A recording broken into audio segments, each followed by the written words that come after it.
We present Galbraith and the Midas Touch by Robert Barr, with Bernard Hepton, Richard Davis, and Garrard Green. Episode 1, in which a picture is developed, is entitled Watch the Birdie.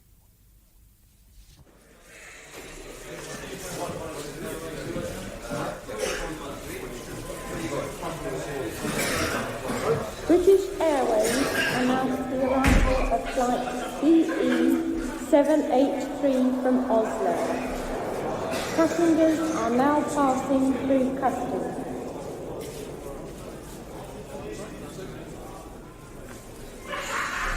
Passport, please. Where is it? Here. Thank you. Oh, Mr. Galbraith. Yes? Yes, I have a message for you, sir. Mr. Evans is waiting for you in the reception lounge. Thank you. Your passport, sir. I hope you had a pleasant holiday. I have. It's through there, sir. Oh, come on.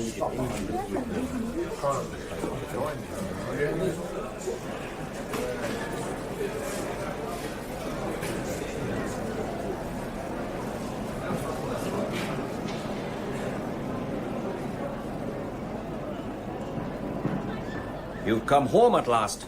You're a very persistent man, Tommy. And you are a very elusive friend. What the hell were you doing in Oslo? I wasn't doing in Oslo. I was doing in Kristiansand. I was fishing. You still take it seriously?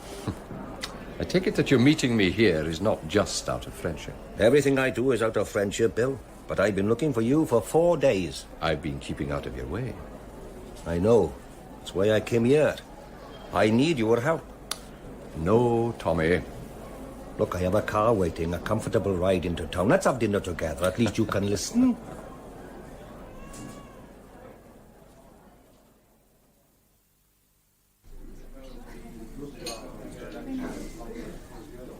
Well, how was that?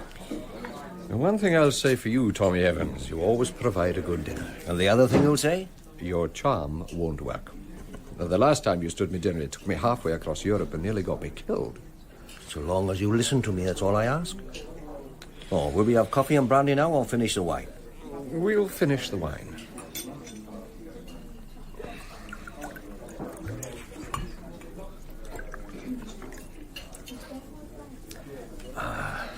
Good dinner, a good claret, a quiet table. We can talk. About what? A photograph. A happy photograph taken on a holiday outing. 8 smiling men, 3 pretty girls. You know them, of course. It was taken some time ago, wasn't it? 4 or 5 years ago? Could be, by the look of the girls. And the man. A villain's day out. Southend? Oh, it might be a little posher than that, Bill. It shows a well-kept velvet lawn, the sun glinting on the distant sea. A summer's day, for sure. A happy group around a table on the lawn, but nothing to say whether it's the lawn of a big house or an hotel. Sure you could find out if required. What is it you want to know? The men in the photo. Villains. But I don't recognize all of them. Oh, if they are, they said you never forgot a face. That's still true, Tom. But I never met all of this happy band. I wonder what they were being so happy about. 2 of the men have crayon circles around their heads. Do you know them? No. But you know the others? I'm not likely to forget them. But all of them have now retired from the rough and tumble of their trade. It wasn't the retirement party. No. Well, this one has now retired to the south of France to enjoy his hard-earned loot. This one has bought a little Greek island and lives under heavy protection. This one used his ill-gotten gains to buy an expensive gaming club in Mayfair. He considers himself respectable now, and so do his shareholders. These 2 were not so lucky. One retired to that big hold-up in the sky. He was murdered. How's that? Very good. Do you know the 3 women? I know 2 of them, that one and that one. And the one with the crayon circle round her head, I don't know. Why should the owner of the photo put a circle around the head of that woman and 2 of the men? Well, because he was like me. He knew all the others. Puts a circle around the heads of the ones he doesn't know, trying to trace or identify them. And so am I, Bill. Trying to identify them. Why? Look, when we finished our coffee, come back to my office. I'll show you why.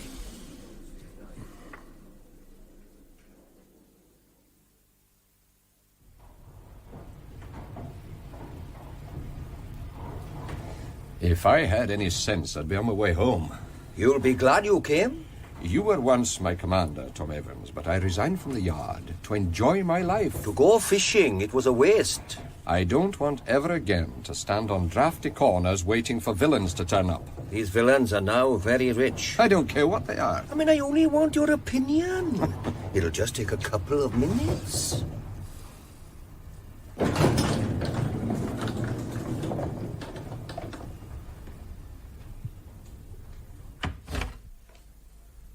Let there be light. That's more like it.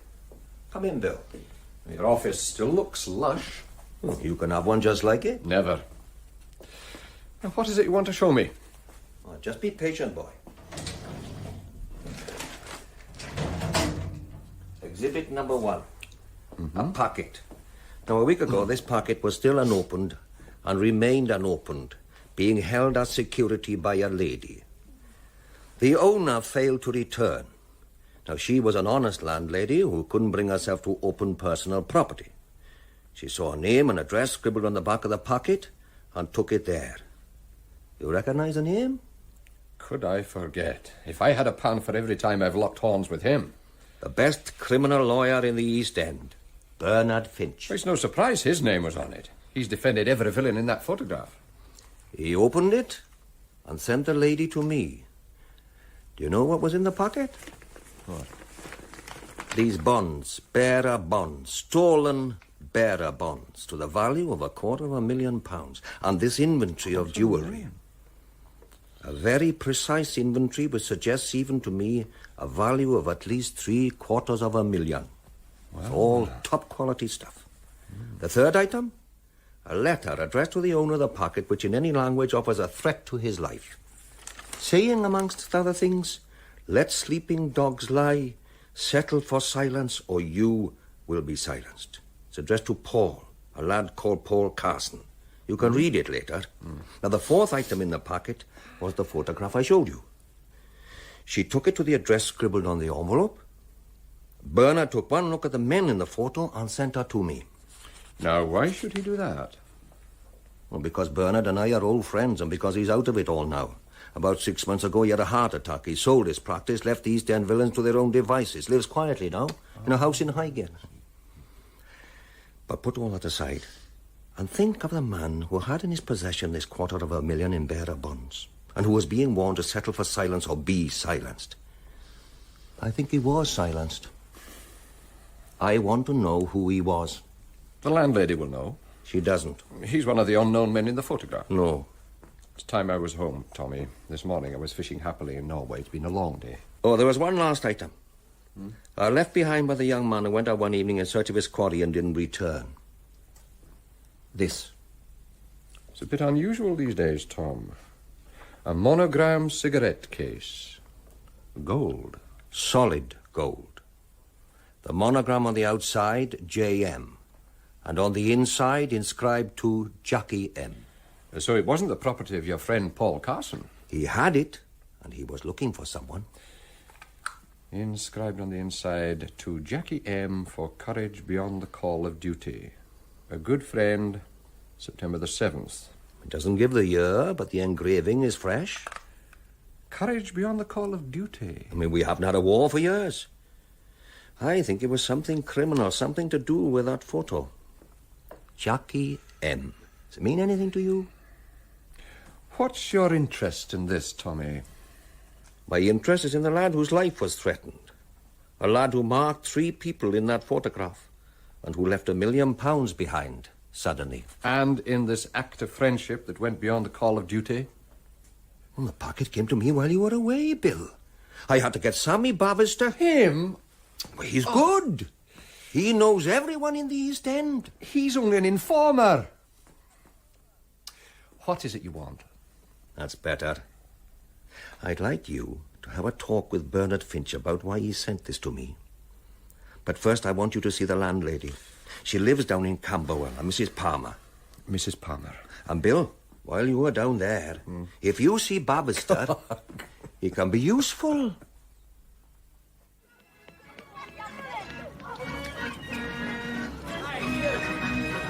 Get off the patch! You by the gallopers. I'm talking to you, mate. What the hell do you... Oh, it's you, Mr. Galbraith. Sorry, I didn't recognise you. It's Nick Tully. That's right, Gaff. Sorry I was shouting like that, but this place is for kids. Orders are to keep the grown-ups off, especially men. Might be creepers. I'll remember. Yeah, what brings you down this way? Looking for Sammy Bavister. Can we get out of this noise? Sure, yeah, come into the caravan.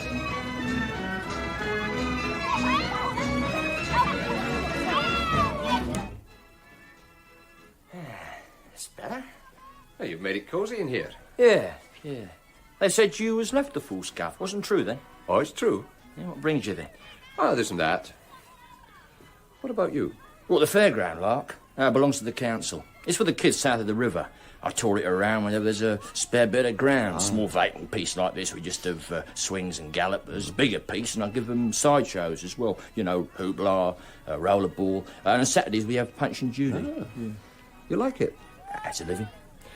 How big is your parish? The tour, all around the South Bank. Lambeth, Camberwell, Kennington, Southwark, down the river to Rotherhide. Wherever there's a vacant piece of ground and kids in the street. You could be useful to me, Nick, moving around like that. Yeah, and so what brought you? You still work with the mob? Nah. Garrett and Tim Dace? They've gone now, Gaff. One a year ago, you should know that. Yes. Hogan? Yeah, that was different, wasn't it? Dave asked to in life for that. Was it because of Garrett? Was it the same thing? Yeah, there was someone else asking that question. A lad named Carson. Have you seen him lately? No. Well, what did you know about him? Not a thing. Want me to keep my ears open? It would be worth your while. OK. You know where to find me. Just listen for the roundabouts.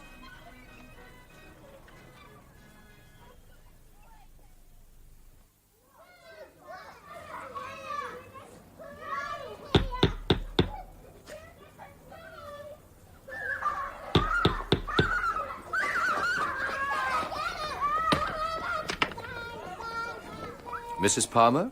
Yes? I've come from Mr. Evans. My name's Galbraith. From Mr. Evans? I think you know him. Come in, please. It's a bit dark, sir. But not to worry. Just follow me to the end of the passage. Here we are, then.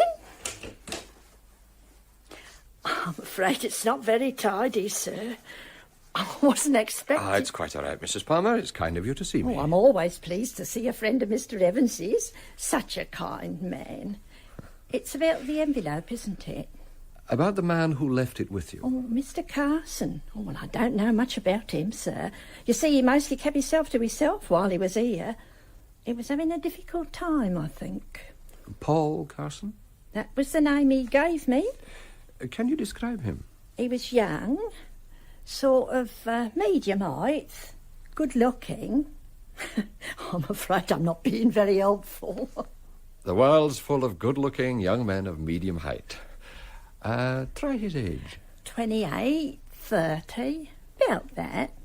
He didn't tell me. Has something happened to him?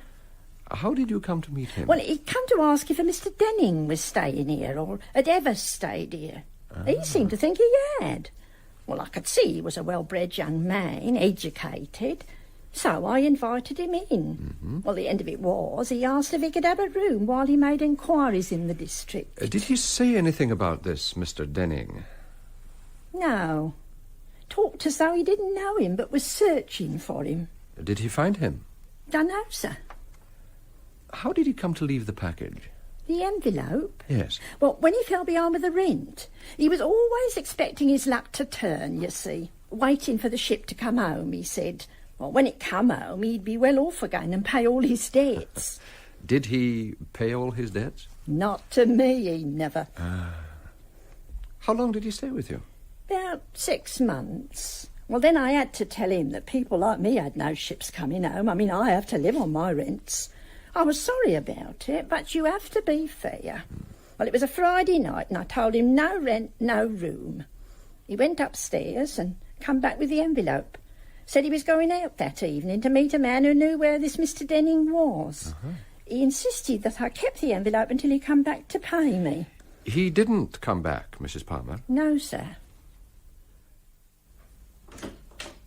Mr. Evans? Yes?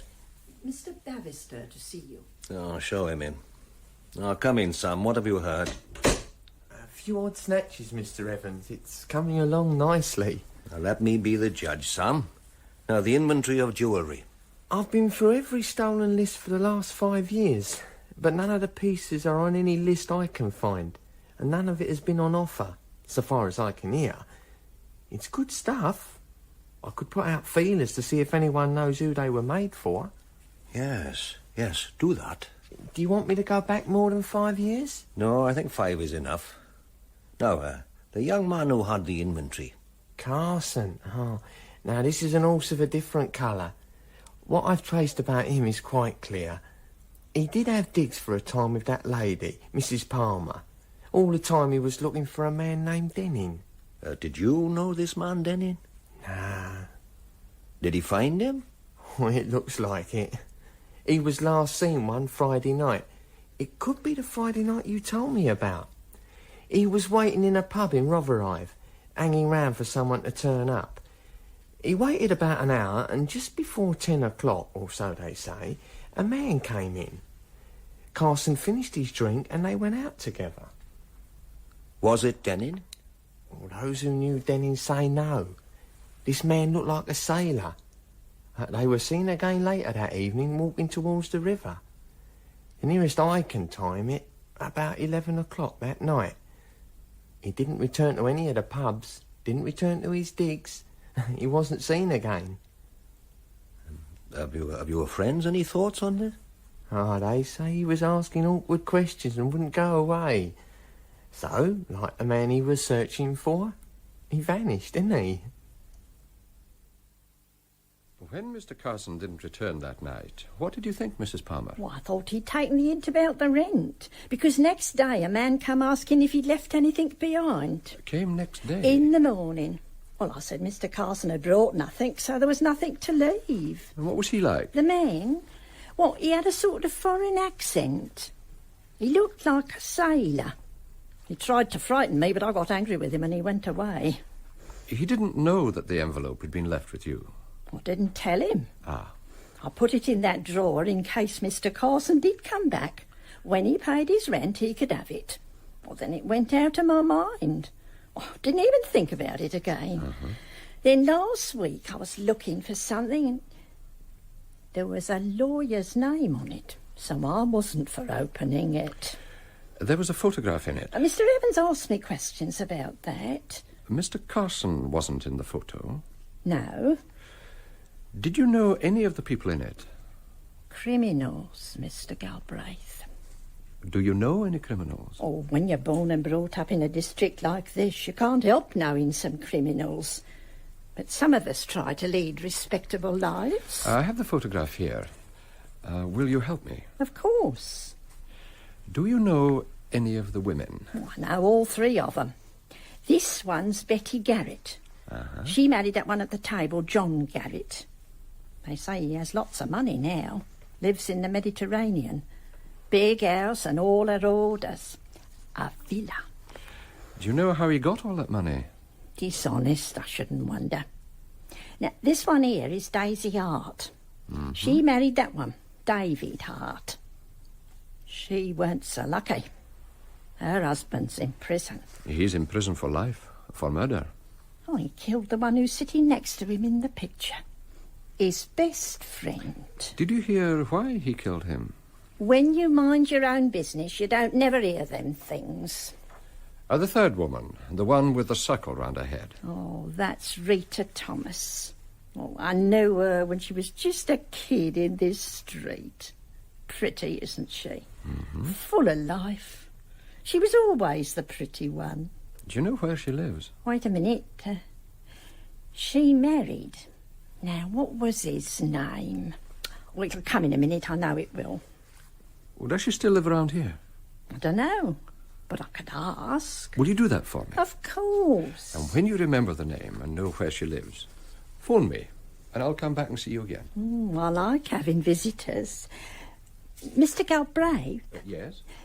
In the envelope, there was a gold case. He did owe me rent. Mr. Evans will look after you. You won't be out of pocket. Goodbye, Mrs. Palmer.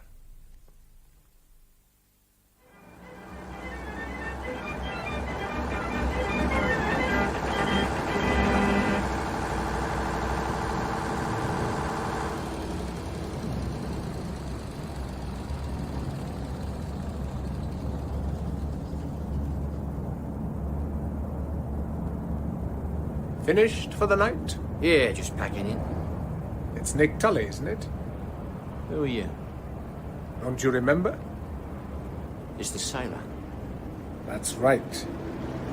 You had a visit from a cop today. Look, mate, I'm just closing down. I've got work to do. What did he want? Just being nosy. What was it doing? Was I keeping out of trouble? That, my friend, is not true. What do you mean? It was Galbraith. He isn't in the force now. He doesn't give a damn who keeps out of trouble. He was asking questions. No, he just came... Oh! What was that for? Galbraith came to see you, and then he went to a house in Camberwell to see an old lady. I know nothing about no house in Camberwell. What questions did he ask? I didn't give him any answers. I have answers. You know that. Good. The doc wants you to keep it like that. Yeah, sure. Oh, and Tully, Yeah. you are easy to find. Remember that.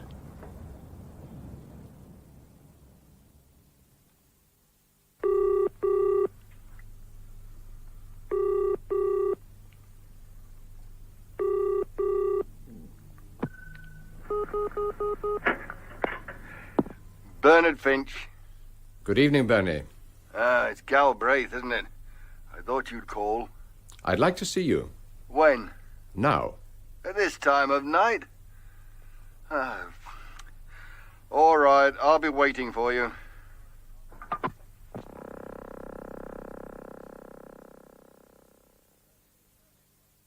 Come in, Bill.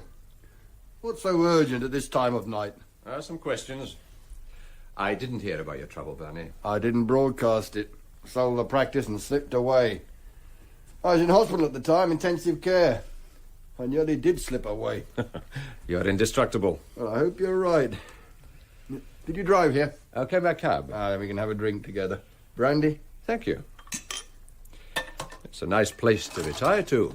Bought with fat fees out of crime. That what you're saying? I didn't say a word. Oh, it's quiet, Bill. That's what the quacks there must have now, quiet. Away from the fights and the tensions. Away from the courts. No more trials? That's what they say. You were a formidable defense lawyer. Sounds like an epitaph. I wasn't meant to be. Your drink. The crime. Cheers. You said questions. Tell me, Bernie, why did you, a criminal lawyer, a famous defense lawyer, send that envelope to an ex-commander from Scotland Yard? To Tommy? Mm-hmm. You want to know? Yes. First, because he is an ex-commander. He runs a private bureau now, international. Secondly, because he's the only ex-detective I would trust. There has to be a detective you can trust. You can judge that for yourself.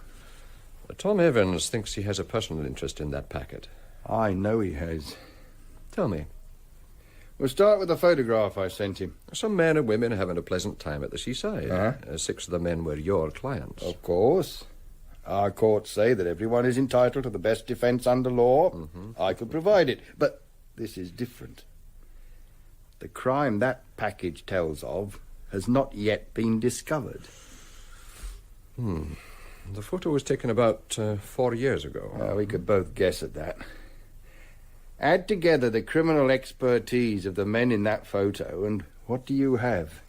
I'd say I have a crime being planned. You could say you had a big crime being planned. A crime that took a long time to prepare.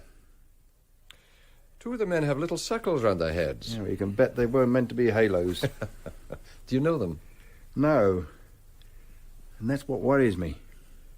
3 of the others have become very rich. A 4th was murdered, and a 5th is doing life for it. Hogan was murdered by Dave Hart. You defended Dave Hart, Bernie. What was the truth of it? Oh, that was a year ago. The prosecution played Find the Lady, claimed that Hogan was having an affair with Daisy Hart. Was he? No, but that's how it looked. And it puzzled me.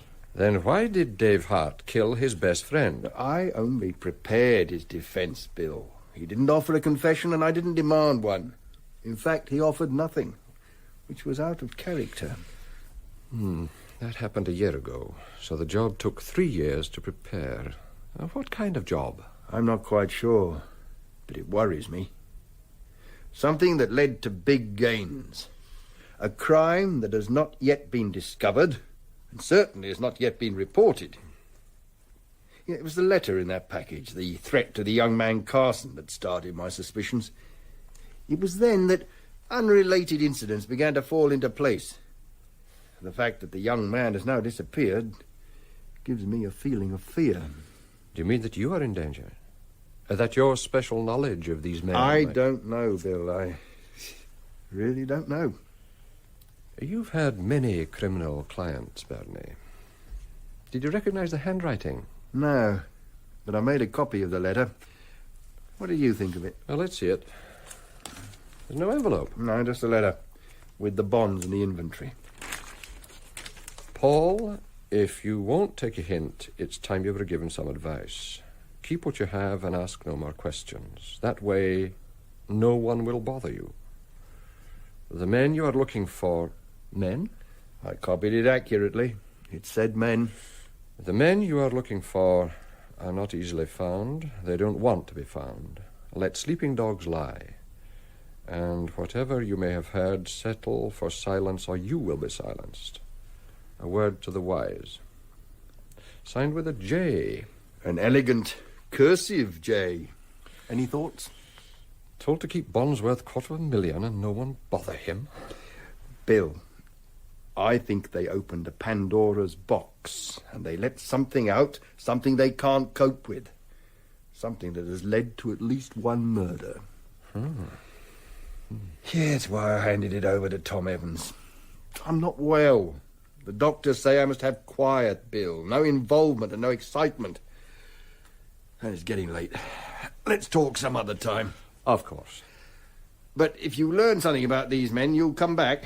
I'll be back. Wait a minute, Bill. It might be for you. Oh. Finch speaking. Mr. Bernard Finch, Yeah? you have Galbraith with you. Yeah? Do you want him? Listen. You have seen a letter that gives advice. It is good advice. Your friends don't want to be found. Who is that? Stay out of this, Mr. Finch, or you will be silenced.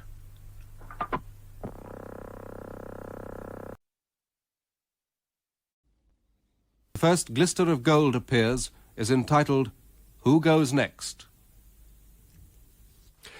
It has always amazed me how quickly events can reach out to ensnare you, especially if they are criminal events. It seemed only yesterday since I was fishing contentedly on the shore of Christian Sand. Later that afternoon, in London, my old friend Tom Evans, a great ensnarer of people, asked me in his soft Welsh way if I could help him identify some men in a happy holiday snap. A clutch of top-class criminals who, since the photograph had been taken, had scattered to the winds to enjoy the lush profits of their criminal trade. I could identify them all, except two. By the way, my name's Galbraith, Bill Galbraith. The photograph had been among the effects of a young man named Paul Carson, and had been found by his landlady after he had suddenly vanished. With the photograph had been a letter threatening his life. Keep silence, or you will be silenced. In an attempt to trace the two unknowns in the photo, I had paid a visit to an East End criminal lawyer who had, in the past, known the others. If anyone would know the two unidentified men, it would be him, Bernard Finch. But I was wrong.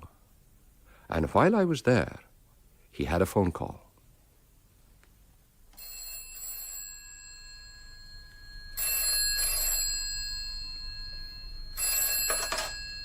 Finch speaking. Mr. Bernard Finch, Yeah? you have Galbraith with you. Yes? Do you want to speak to him? Listen. You have seen a letter that gives some advice. It is good advice. Your friends don't want to be found. Who is that? Stay out of this, Mr. Finch, or you too will be silenced.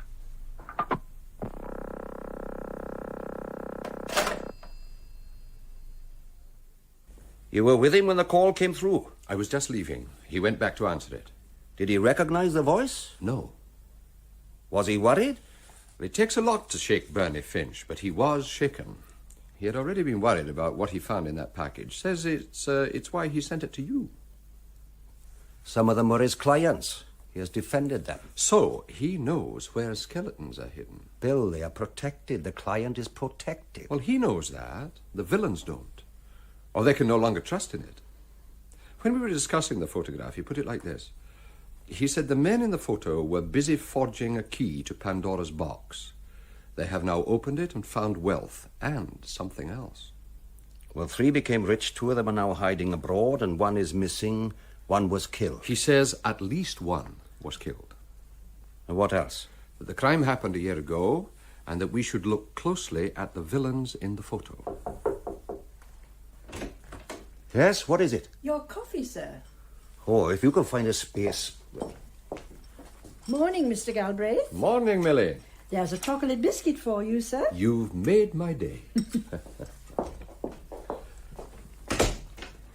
You were saying? He said to look at the villains and consider the criminal expertise of each. Well, here's the photo. You know their form. Go ahead. All right.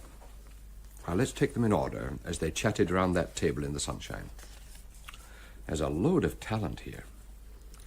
Doc McDowell, probably the best planner we've known, certainly the best organizer of crime. So what is he organizing?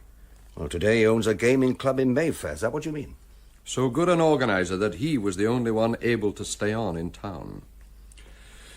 Now, talking to him are Tim Dace and Johnny Garrett.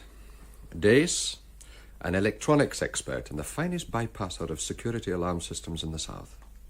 And Johnny Garrett was the best safecracker in the country. Now, can you guess what they might be talking about?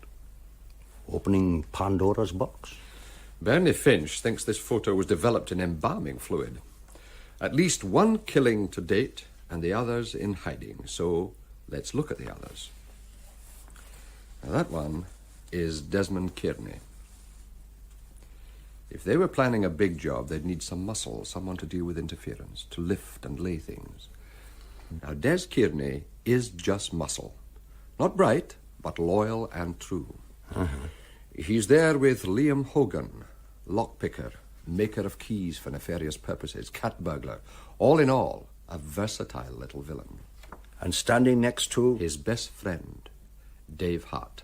And Hart murdered him. So, of the 8 men, Hogan was killed, Hart is doing life for it, Kearney is also doing time, Dace is hiding on a little Greek island, Johnny Garrett is ditto on the Côte d'Azur. And that gets rid of 5. Leaves Doc McDowell and the 2 unknown men with the suckles round their heads. Well, the men Carson was looking for. The letter said they won't be easily found. Leaves only Doc McDowell still in town. And 1 of the women in the photo. That one, Rita Thomas. The landlady, Mrs. Palmer, says she got married. She's trying to find out where she is. She's looking at one of the unknown men. A big smile for him. Did she marry him? Well, I'd better go asking. Oh, Bill. Yes? When you're down in Camberwell, see Sammy Bavister. Why should I work with him? Because he's useful. I mean, if he's paid enough, he'll follow anything that moves. And he's being well paid. Well, he'll be watching for you near the Turk's Head, if you care to go by.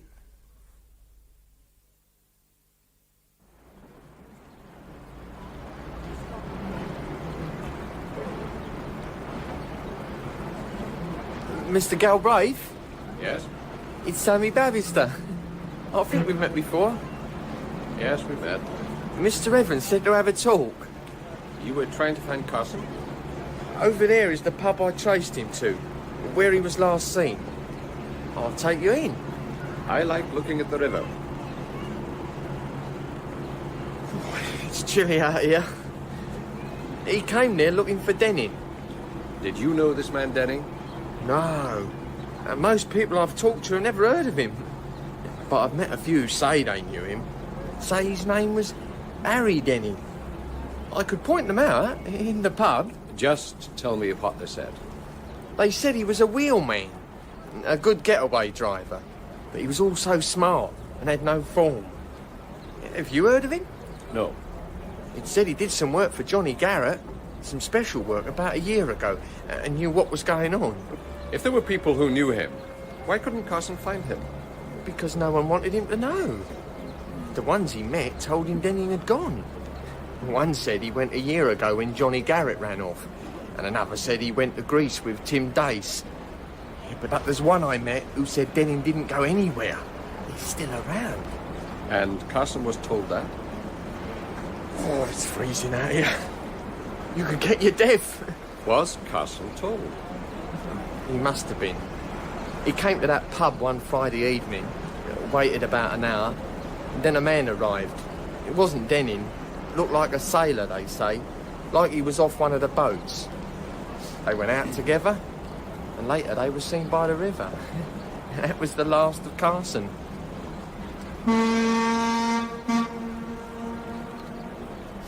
We'll find out about Harry Denning, where he lived, where he was last seen.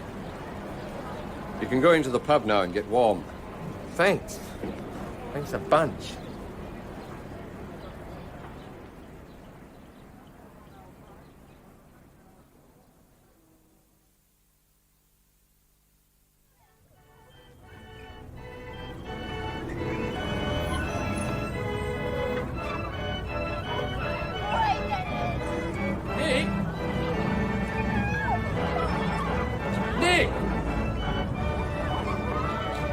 Nick! Yeah? What's the matter with you? Were you trying to hide? Me, Gov? Nah, busy, that's all. You didn't get busy until you saw me. I want to talk with you. I have to keep my eyes on the kids. You can watch them from the caravan as before. Ah, all right.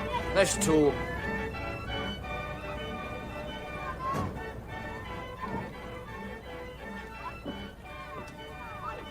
And what was that busy act all about?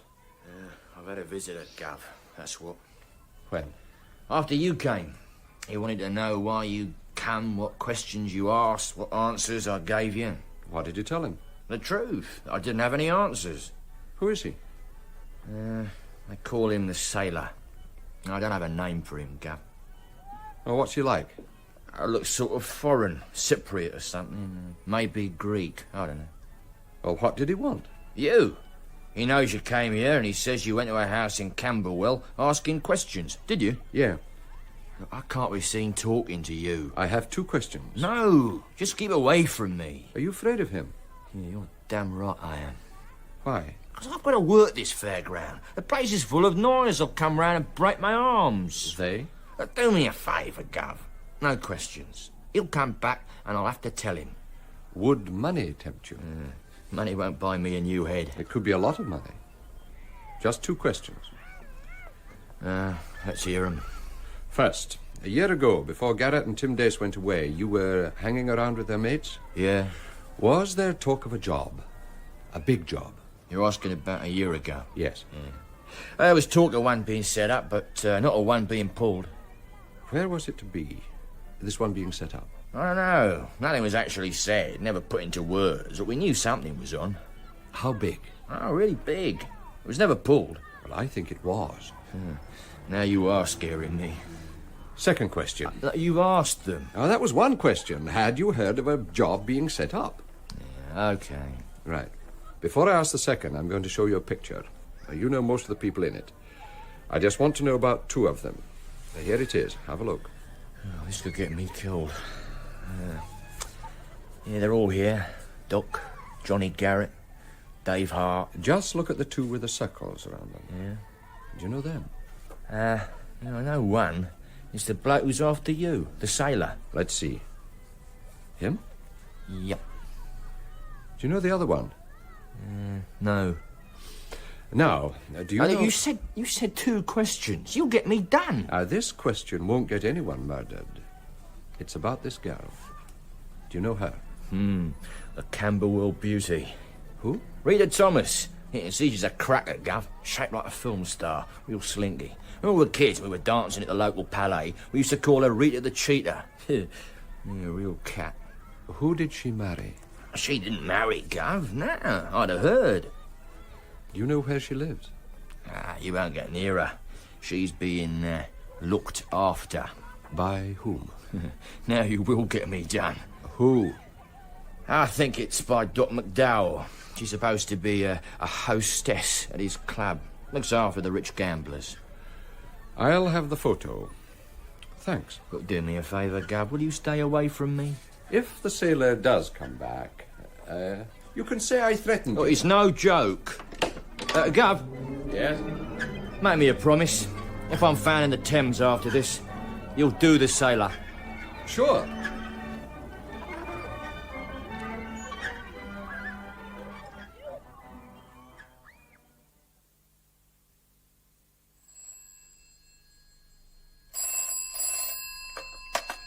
Evans, who is it? Bill Galbraith. Hello, Tom. Oh, how's it going, Bill? It's beginning to come together. I now know one of the unknown men. When can we meet? Or later, Bill. Something else has come up. Ah, yes. You know Bernard Finch's old law office in the city? Yes. He wants to meet you there. They've had a visitor. There, can you find your way in, Bill? It's a mess, isn't it? What happened? A break-in. I told you I'd sold the practice. Yes? Well, the new owner, to ensure continuity, was kind enough to maintain a small office into which we put my files and papers, this office. Right. Hoping that one day I might be able to... But you know how it is. Last night there was a visitor. Have the police been told? Don't fuss. The police were informed, and then I was informed in that order. CID from Old Jury have been here all morning. I got here 20 minutes ago. They tell me it was a professional job. Do you think it was an old client? Considering that phone call, don't you? Well, they did a neat job on the door lock. Yeah. They made a right mess of your papers. Well, they'd been moved. We're out of order. You'd have trouble in finding what he was after. What do you think he was after? When I know, I'll tell you. First, to check the files of the men in the photo. Can I help you? I'd rather you didn't. These things are still confidential. Garrett's file's still here, so is Dace.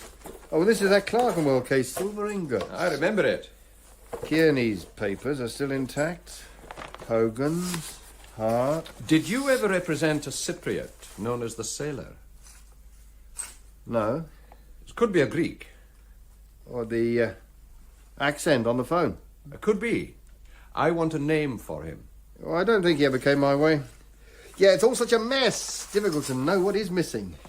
What could they find in your files? All sorts of personal things. Statements that weren't used in courts. Searches for witnesses. Mainly, I suppose, statements that show knowledge of a crime. Knowledge of the big crime? Not that I know of. Unless it was something I missed. I'd better make a thorough search. Look, if you have other things to do... I have. I have to look for a slinky cat and make a visit to Mr. McDowell.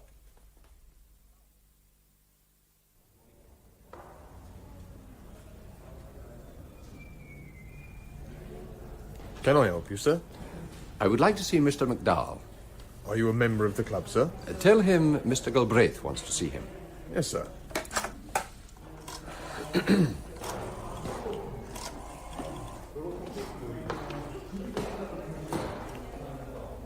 It doesn't sound too good, sir. Oh, dear. I don't think Mr. McDowell is... Ah, Mr. McDowell, this is the porter, sir. There's a friend to see you. Mr. Galbraith. He said Mr. Galbraith. Tell him it's an old friend. Look, let me speak to him. Hello, Doc. How are you? Who is that? Your old friend, Bill Galbraith. What can I do for my old friend? You could invite me into your office, get me past the door. Why should I do that? I'm the bearer of news. And if I say no? I leave that to you. Wait there. I'll send now Mr. Fenner. He is sending Mr. Fenner.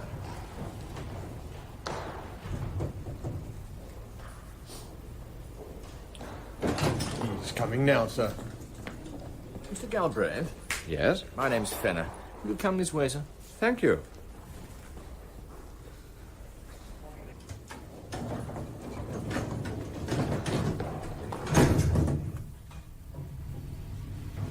You been to the club before, Mr. Galbraith? No. You a gaming man, sir? There's some who might call me a gambling man.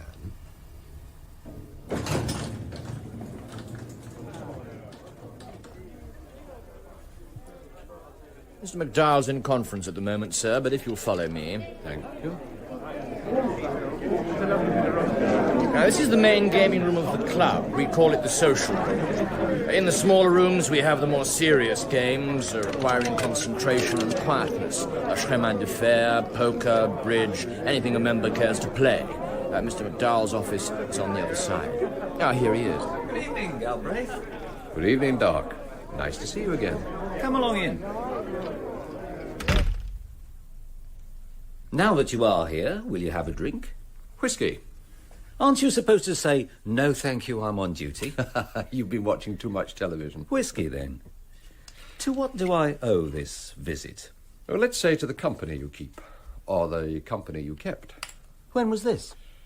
Up to the time you bought this place, or took it over, or however you came by it. How much did it cost you, Doc? If a detective asks a question, it's an inquiry. If anyone else asks, it's being nosy. You're out of your league, Galbraith. How far out? From here to the moon.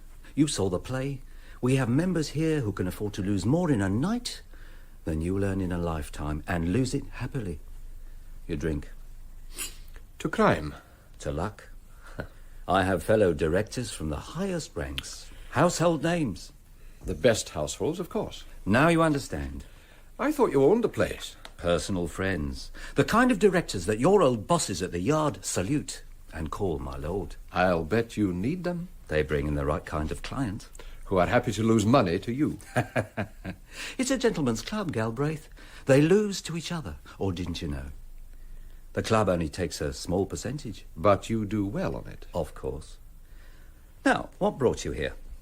To see how you live. I doubt it. And to talk about some of your old friends. The ones who scattered to the winds just before this happened. Garrett, Dace, Denning. Who? I could go on. Kearney, Hart, Hogan. Never heard of them. Have you forgotten already? I'll top up your glass. Thanks. Say when. When?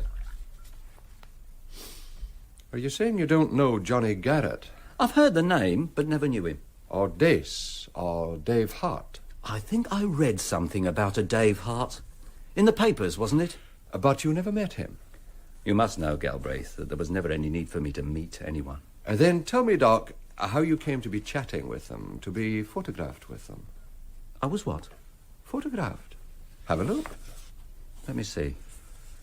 You're talking to Garrett and Dace and smiling across at Hogan. And you say you never met them. Where was this taken? You tell me. You were there.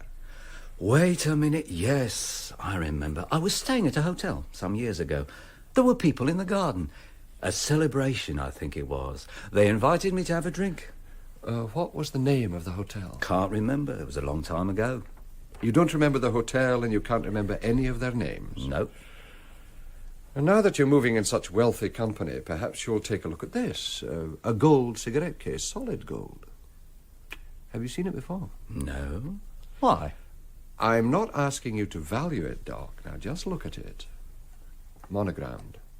J.M. Mean anything? No. Open it and read the inscription. To Jackie M. You knew him? No. And now read the date. September 7th. What's this all about? It's about crime, Doc. One that took a long time to prepare, and I think you planned it. You were talking about it that day. A job that made 3 men in that photo very rich. Garrett is rich and hiding in France. Dace is rich and hiding in Greece. And the third? I'm looking at him. The man who took over this club. Be careful what you say, Galbraith. Do you want me to call a witness? Not yet. Because the next thing I'm going to say is about murder. The man you were looking at in the photo was killed. And I think the man who had this photograph was also killed. You must meet my solicitor. Title directors, wealthy friends, a solicitor. You're well protected? Better than you know. Just one more question. This girl in the photo, what's her name? I don't know. But she works here, Doc. You look after her. You're not as safe as you think. She does not work here. As from tonight, she doesn't work here, perhaps. Now, don't lose your temper, Doc. I don't lose my temper. All I do is press this button. What happens? A gaming club needs some muscle. You know that. They'll take you downstairs and throw you in the lane. And? When you're found, I'll say you came here to shake me down. I have good witnesses. The porter and Mr. Fenner and some of the players in the gaming room must have seen you come here. You're an ex-policeman. You think you know something about my past, so you came to ask for money. Shake me down. Would they believe me? Yes, I think they might. Do I press the button? No. I'll take that photograph. All right. Thanks. Don't worry. I was ringing for Fenner. Tell me, Galbraith, what's your interest in all this? I'm looking for a young man named Carson and a man named Denning. I hope you find them. And I may come looking for you. You may get a surprise. Yes, sir? Just see Mr. Galbraith out, please. Yes, sir. This way, Mr. Galbraith.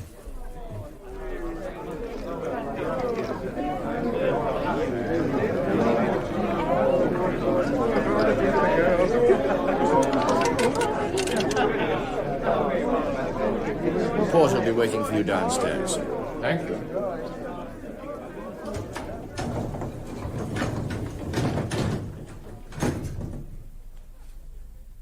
Mr. Galbraith has gone, sir. Thank you.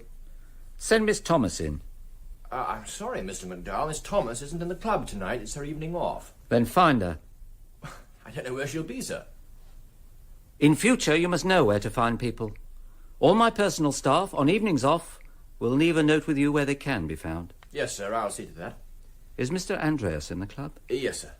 Then send him in. Yes, sir. Main door? This is the porter, sir. Do you know where Miss Thomas is? No, sir. Thank you. Come. Come in, lad, and close the door. The door is closed. Galbraith was here. I saw him.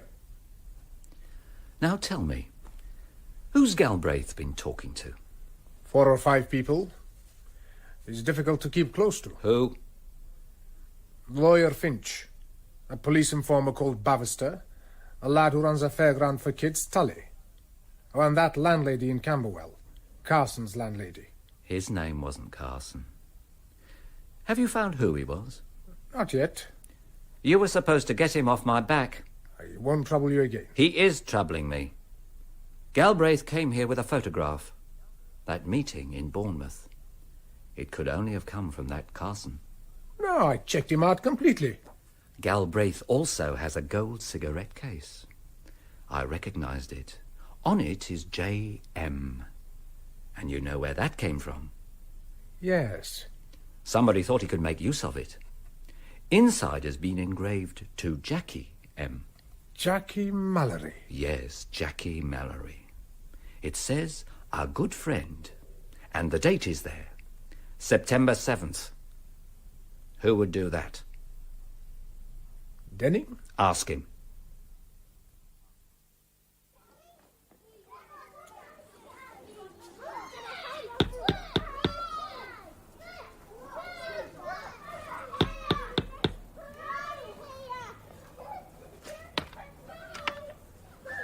Mrs. Palmer. Oh, it's you, Mr. Galbraith. I got that address for you. Come in. Thank you. Rita Thomas don't live around here no more. I got it from a friend who visits her. A real smart place, she says. Up west. It is. Thank you. Did you find out if she was married? Oh, she married all right. And was widowed too. And such a pretty girl. Her married name? Mallory. She married a man called Jackie Mallory. And The Informer Bavister by Eric Richard. We present Galbraith and the Midas Touch by Robert Barr, with Bernard Hepton, Richard Davis, and Garrard Green. Episode 3, in which we find the love of gold is the evil thing, is entitled Pandora's Box. I had been brought into this case by my old friend Tommy Evans with only 2 points to go on. One, a photograph of a happy meeting of London villains, all of whom I knew except 2. The photograph had something to do with crime, big crime, money and murder. And the money was in millions. Second item, a cigarette case, an old-fashioned solid gold cigarette case, with, on the outside, a scrolled monogram, J.M., and on the inside, freshly engraved, to Jackie M. I was asking myself, Jackie who? Oh, by the way, my name's Galbraith, Bill Galbraith. I was also trying to trace one of the girls in the photo, a very pretty London girl named Rita Thomas. I'd been told that since the photograph was taken, she had married. I now learned that she had not only married, but was already a young widow. Suddenly. And she had married a man named Mallory, Jackie Mallory. And you think this is Jackie M? I'm sure of it, Tom. Well, have you time to eat? The pie is good. No, coffee will do. Have you found the girl? I have her address. A flat off Park Lane, paid for by the gaming club. It's not bad for a little girl from the East End. But she hasn't been there for a couple of days. She's away visiting a friend. You better find her before McDowell gets to her. Did you check on the gaming club? It's as you said. He bought it, legitimately. What did it cost him? His share, about $1 million. There are other shareholders, but he's the biggest, the owner. When did he take it over? Last October. And where did Doc McDowell get $1 million? To be precise, it cost him $900,000. All right.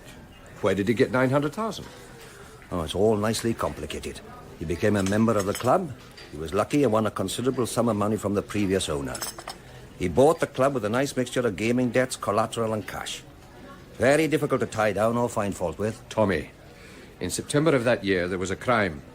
I don't yet know what job was pulled, but 3 associates, criminal associates, became very rich. Garrett became rich and ran off to France. Dace, an electronics wizard, became rich and is hiding on a Greek island. And in October, McDowell buys this very exclusive gaming club. I don't believe he won the money. It would be hard to prove he didn't, Bill. McDowell was a planner. I mean, you said yourself, one of the best. He could have planned himself a system. Tommy, we're not just talking about theft, we're talking about murder. Hogan helped him, and he's dead. Carson asked questions, and Carson is dead. And now we're told that this Mallory is dead. Jackie M.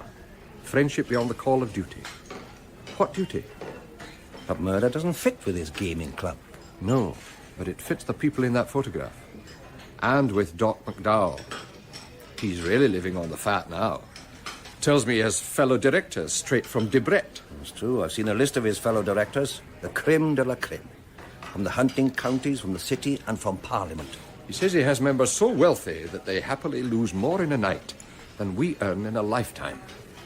Annoyed you, did it? No, never.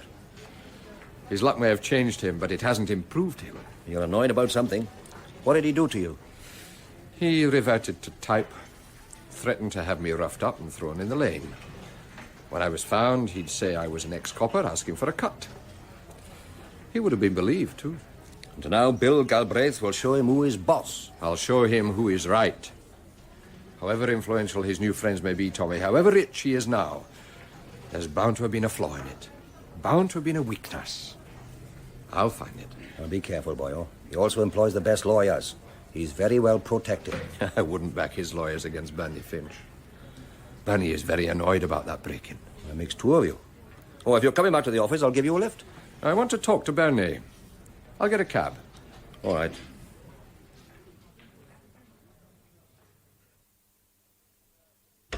Yeah, come and sit down, Bill. You look like you've been busy. What you been up to? I saw your client McDowell last night, Bernie. Oh, yeah. At his gaming club. He was never a client of mine. His friends were. What happened? Well, he had a momentary attack of I've been here before, but he got over it. Yeah, I've something to tell you about him, but go on. Tell me. Oh, excuse me, Bill. Doctor's orders. Tablets to take every 3 hours, precisely. How are you? Oh, well, when the heart goes wrong on you, you have to do as you're told. A bit of a fuss, but necessary. Now, where were we? Oh, yeah, telling me about the club. Well, it's in Mayfair. Legitimate, exclusive, uniform porter on the door. Inside it spells cash in the nicest possible way. Free caviar, free lobster, free drinks, and wealthy members losing money so fast you'd think it was kiddie cash. I'm told it cost him £900,000 to buy in. Did you handle the legal side for him? I didn't even know you had that sort of money. Or that he was interested in gambling. In fact, he never was. The doc would never take a chance, not in that way. What do you know about him? Oh, as from today, not very much. That break-in at my office. His file's gone. McDowell's file? Yeah. What was in it?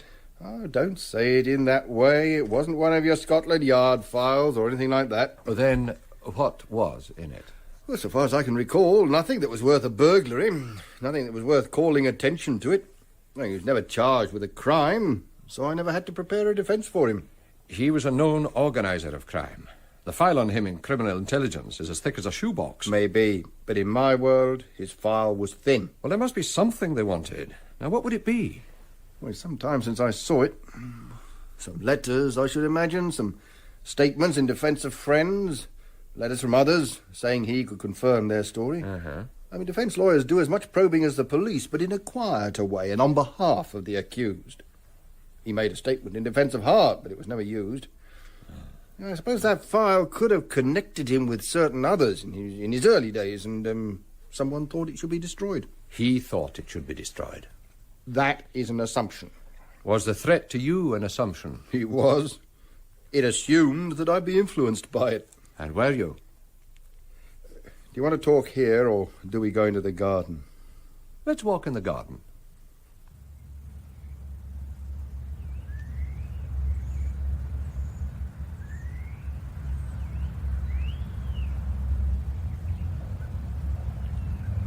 It's peaceful out here.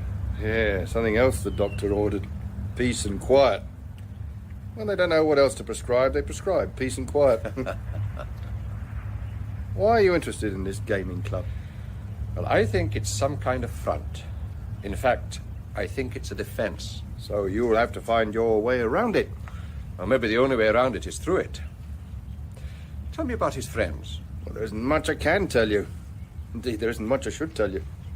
Whose side are you on? In this case, I'm on your side. Then tell me about your type of client, the smart, big-time, card-carrying professional like Doc McDowell and his associates. I'm trying to tell you. You and I have each spent a lifetime among these people, but on different sides of the fence. As I know them, the men you're after are a very close-knit family. To them, the law in any form is the enemy. They're born of the same kind of parents, brought up in the same kind of street, used to the same hard life. That idea of the close-knit family is just an old-fashioned myth, Bernie, and you know it. Like the heart of gold, honour among thieves, and all for one. It's just a big East End fairy tale. I'm trying to warn you, Bill. About what? If you listen, I'll tell you. Is that the phone? Yes. Oh, excuse me.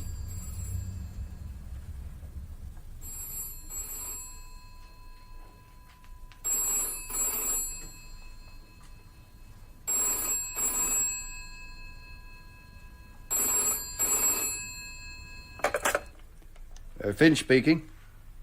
Who? Oh, hello, Tommy. Yeah, he's here. Tommy Evans, for you. Thanks. Hello, Tommy. Oh, I have some news for you, Bill. A new development. Sammy Bavister wants to see you. Urgent. Why me? You asked him to trace Denning. Yes? Well, while asking about him, he got a new line on Carson, and he wants to see you. Where? Well, near where he talked to you. He says from there you could see a warehouse, an empty warehouse by the river. Yes, I remember it. But he'll be waiting there. All right. Something new? Well, it might be a line on the young lad Carson. Tom says it's urgent. When you've seen to it, will you come back? Yes. I want to tell you about McDowell. Mr. McDowell, Yes? Mr. Andreas is here. I'll see him. Come in, lad. I've had a word from Garrett. He's coming back. But there's been no word from Dace. So I want him brought back. Do you think that's safe? Nothing will be safe unless I know what's been happening. I mean brought back. He wants to keep himself out of sight. You will do the bringing back. You know the island and you know where he is. You'll make it safe. Whatever you say. Don't fool yourself that this is going to be easy. When you went to meet Carson that night, did he talk to you? Yeah. What did he say? Just that he wanted to meet Denning. Did he say why? Did he say he had something to give him? No. He just wanted to meet him. Who was this Carson? Where did that photograph come from? Where did the gold case come from? The one given to Jackie. Who put the inscription on it? I went to Carson's digs next morning. His landlady swore... Everyone swears. But now his place is taken by someone else. Galbraith. What do you want done with him? If I had a wish, I'd wish him dead. But I don't know how, yet. Until then, you must keep people out of his way. Who did you say he's been talking to? The old lawyer Finch. No, the police informer. Oh, Bavister. See that he learns what's healthy for him. Do it now.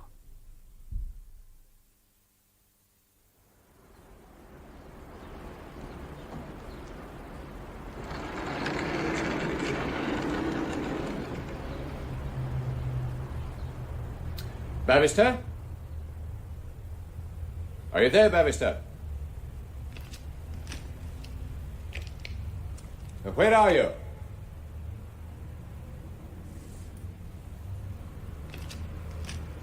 Bavister? Bavister?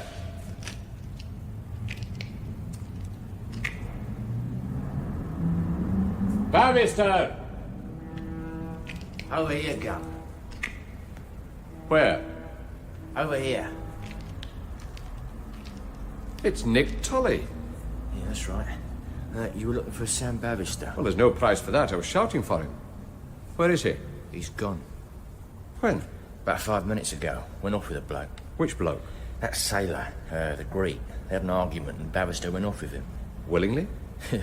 No one goes off with a Greek willingly. He went or else. Why? Well, the Greek was carrying a docker's hook, wasn't he? What was your part in this? Me? I've had no part in it, Gov. I keep fairground gear up there. I was looking for a chain. And? I heard some voices, came to the top of the stairs and saw Bavister down here waiting, and the sailor coming in. They had a talk and an argument. Did he see you? You must be joking. Would I want him to see me? And then?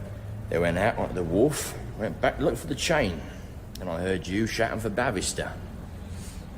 Where do you keep the fairground stuff? On the next floor. You don't believe me? I believe you, but I'd like to see it. All right. Up we go. Watch out, Gov. Some of the boards are rotten. Be careful.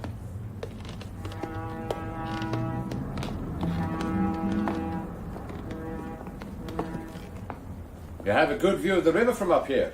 Yeah, you can see for miles. Now, here's the fairground stuff, Gov. Believe me now? Yeah, sure. But don't try being the artful dodger with me, Nick. Ah, what do you mean, Gov? You know more about this than you're saying. Why would the sailor come here for Bavister? Must have seen him come in. He'd been looking for him because Sammy's been asking more questions and that sailor doesn't like questions being asked about his friends. I told you that. I'll tell you something else. If the sailor had known that you were coming here, he'd have been waiting, and it wouldn't have been healthy, Gov. Why not? Ever been impaled on a docker's hook? Who frightens you, does it? If you had any sense, Gov, it would frighten you. You'd get out of here. You were in with the mob? No, I knew some of them, that's all. Sometimes worked with them, but I was never let in. I don't know any answers.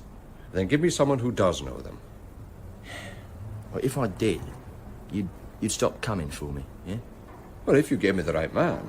Like someone who knows Rita Thomas. Oh, there's a lad who knew her.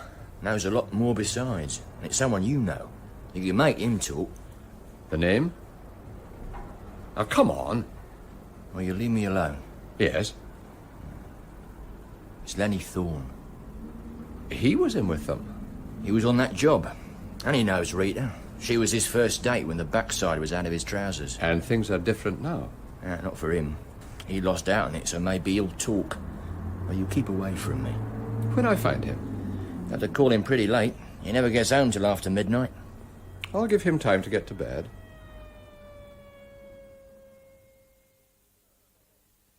Well, Tommy, this is an unexpected pleasure. What brings you away from your office? Well, I thought it was time we met again, Bernard. I haven't seen you since you sent me that gift. Yeah, I'm beginning to wonder if it was the right thing to do. No excitement, my doctor said. No involvement, no tension. But yesterday I had a burglary. This morning I had Bill Galbraith. And this evening I have Tommy Evans. Your friend Galbraith is a shrewd and persistent man. Assure me that this is a friendly visit, no business. Not very much business, if we can get it over quickly. You retired from your practice, Bernard. Yeah. Why should someone break into your office? Because my files are still there.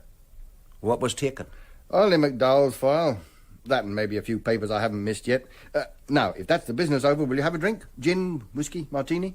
Well, you used to mix a good dry martini. Aha, I still do. Oh, excuse me, Tommy. Yeah, it's like a meeting of shareholders. Come in. It's Bill Galbraith.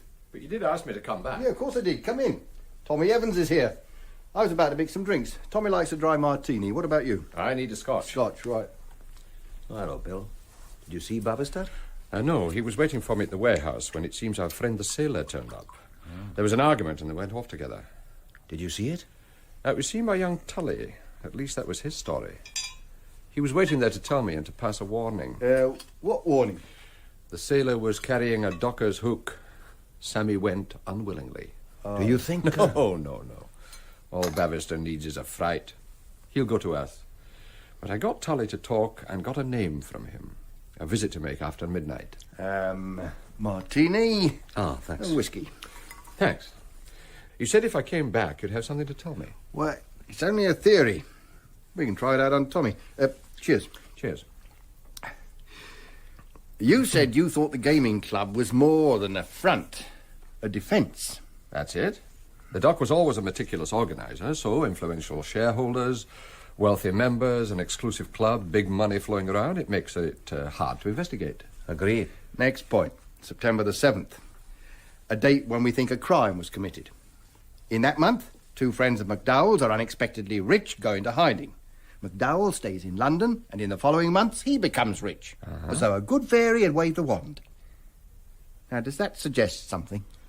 It suggests a theft from a place that contained both cash and kind. Enough cash to make two of them immediately rich. And enough kind to ensure that someone else becomes rich. Now, I'm thinking of the kind of stuff that blackmail is made of. Now, where do people keep both cash and valuables and personal secrets? A safe deposit? A private safe deposit? An exclusive safe deposit. Probably. I said they opened Pandora's box. They found cash and valuables, but they found something else there. Let's say letters, diaries, documents. Something that would interest McDowell. And that night he gives the cash to the others and keeps the means of blackmail for himself. So, who was the previous owner of the club? Did he use a safe deposit? Was he first blackmailed into losing money to McDowell and then losing the club to him? Who were the other users of that private safe deposit? Are they the other unfortunate victims who are now summoned to this club to lose money to him? forced to lose money to him. Doesn't that frighten you?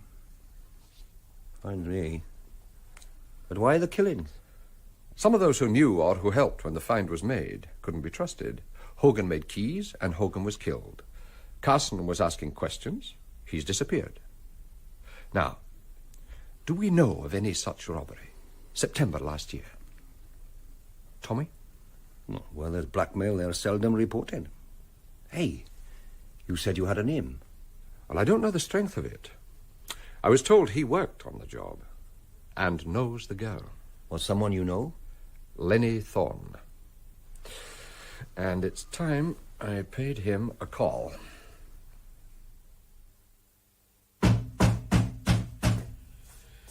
Okay. Okay. Pack it in, will you? I'm coming. Oh, who is it? Oh, you took your time. It's Galbraith. Oh, you? At this time of the morning? Now, what's the difference, Lenny? We're both awake, aren't we? But it's 2 a.m, mate. Are you keeping me on the step? Too bloody right. I can wake the neighbours. Oh, okay, come in. If there's one thing I can do without at 2 a.m, it's a comical copper. Were you asleep? What do you think?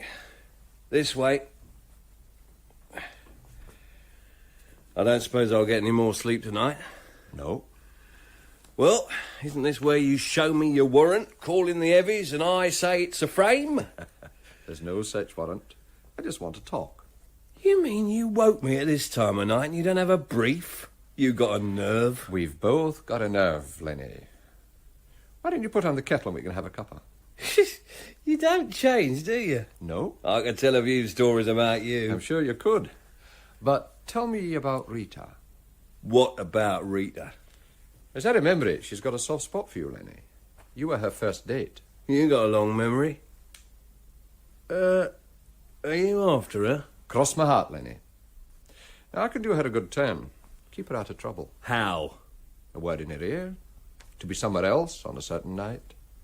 What kind of trouble? Well, I thought you would know. You haven't put the kettle on. I don't know why I fall for it. Why should you bother? About what? About all this, about Rita. I help her, you help me. Oh, I knew there was a catch. What are you on about? I'm on about some other friends of yours. Garrett, Dace, Kearney, Denning. I haven't seen any of them in more than a year. I can't help you. They got fed up with London and went off to the sun. Well, why didn't you go with them? I like it here. And I've come about a date.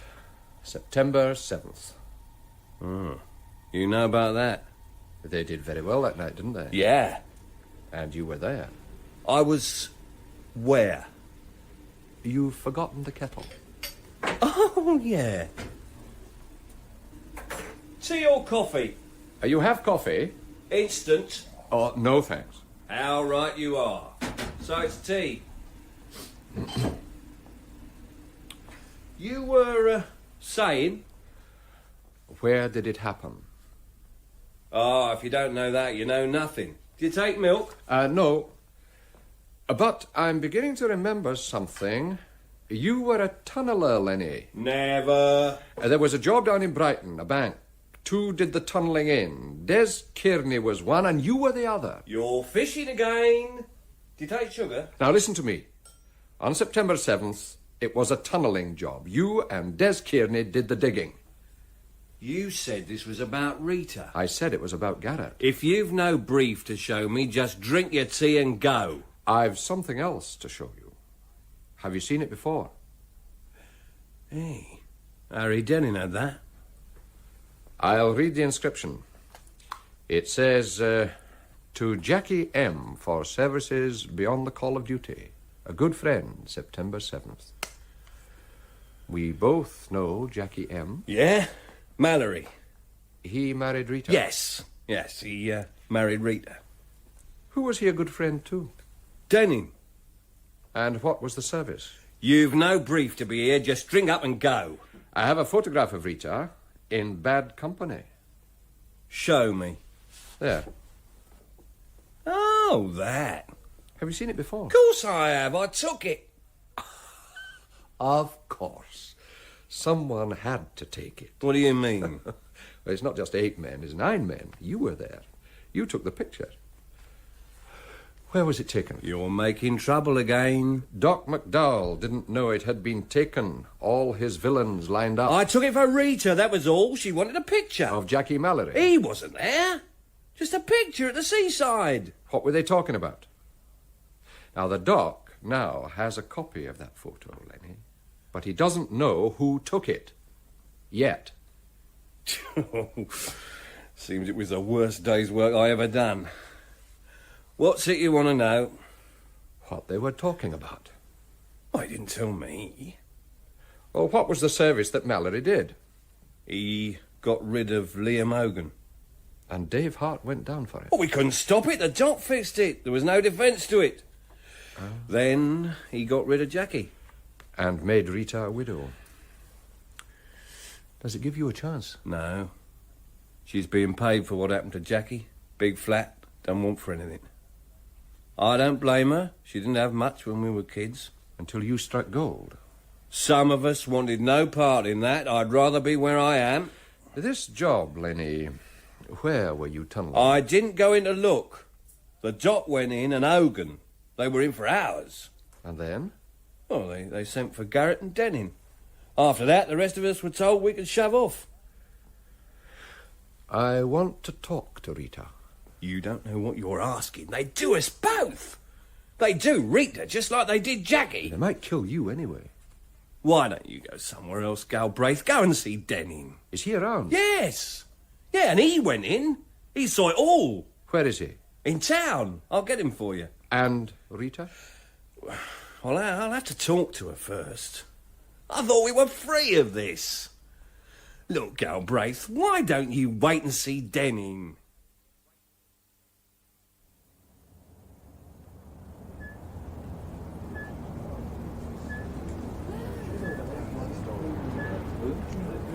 Hello, Gov. Yeah? Ah, it's Nick. Yeah, that's right. I wondered if you'd come back. The cop's been here since midnight, just pushing off.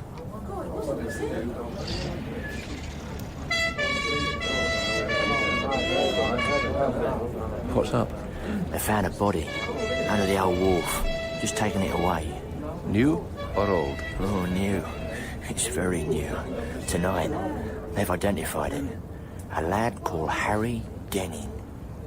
Touch is written by Robert Barr and produced by John Brow. Episode 4, in which a trap shuts on one of the runners, is entitled Gold Medal. If you're afraid of wolves, they say don't go into the forest. I was already so deep into the forest that it was too late to be listening to warnings. Or so I thought. I had 2 danger spots. The main one was a planner of crimes named McDowell, the organizer of a group of first-class criminals for whom I was searching. By the way, my name is Galbraith, Bill Galbraith. I had been brought into the inquiry by an old colleague, Tom Evans, who had hired me to trace a lad named Carson.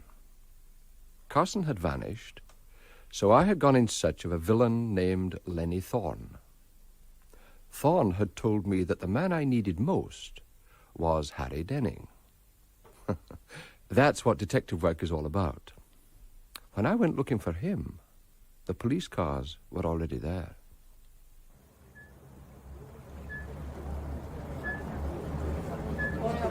They found the body down there, under the wharf, just taking it out. New or old? Oh, new. It's very new. They've identified it. A man called Denning.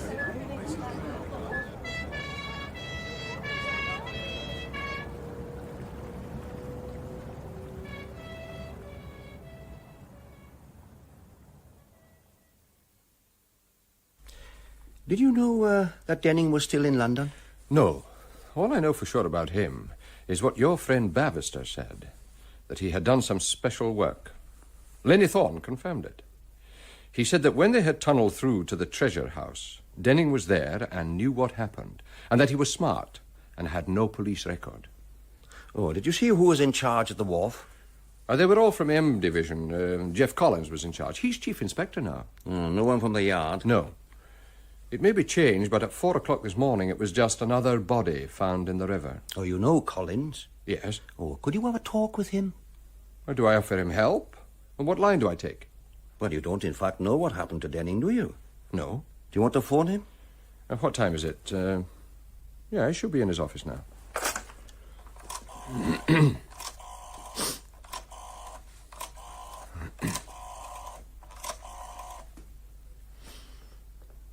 Oh, may I speak to Chief Inspector Collins? Yes, I'll hold on. Yeah, he's in. Hello, Jeff. Bill Galbraith. I hear you were busy down on the river last night. How busy are you this morning? Well, I might be able to help you. Sure. Yes, I could make that. I look forward to it. In half an hour, in the Swan.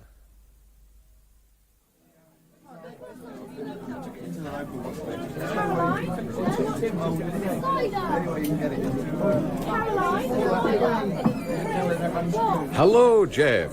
You haven't changed. Seems like yesterday. How are you, Bill? Fine. What will you have? Beer. 2 pints, please. Sap. Last time we met was at your going-away party. All the brass were there. Oh, yes. It wasn't so long ago. There you are, sir. 2 pints. Thank you. So. Let's move away from here. Right. You said maybe you could help me. I might be able to. I hear you took a body from the river last night. His name was Denning? Yeah. Have you an address for him? Not yet. What's your interest, Bill? Well, I'm doing a job for Tommy Evans. You remember him? Ex-Commander Thomas Evans. That's him. Should I stand up and salute? The boss. Yeah. What sort of a job? Trying to trace a lad named Paul Carson. I can't find him. I went to see his landlady, and she said he'd been looking for a man named Harry Denning. When I look for Denning, I don't get very far. You think there's some connection? You look for him, and we find him in the river? No, it couldn't be. Why were you looking for him? Denning? To see if he could help me find Carson. Tommy Evans has something he wants to return. Did something happen to Denning? Not excepting he's very dead. Have you had a report yet? An early one. To tell us that there's nothing to get busy about. Accidental drowning. That old wharf's a real danger. It's rotten and slippery. A bruise on his head where he'd fallen, some marks on his hands where he tried to save himself. He was fully clothed. Do you suppose it was different? I just wondered if there was anything in his pockets referring to this Carson. He was carrying very little. A medallion round his neck with the name H.J. Denning. A couple of receipts in the name of Harold J. Denning. A club membership card with his full name, Harold James Denning, that was all. Can I have the name of the club? It won't help. It's a drinking club in Athens. Oh. He was well heeled. £85 in notes and £2 in coins. The small change included 4 Greek coins, drachma. Does that help? Does it ever? Looks like we're both wasting our time, Jay. Well, when we get an address for him, will you be interested? Oh, yes. Oh, by the way, Bill, our CID dinner's next Thursday. Oh, save me a ticket. Sure.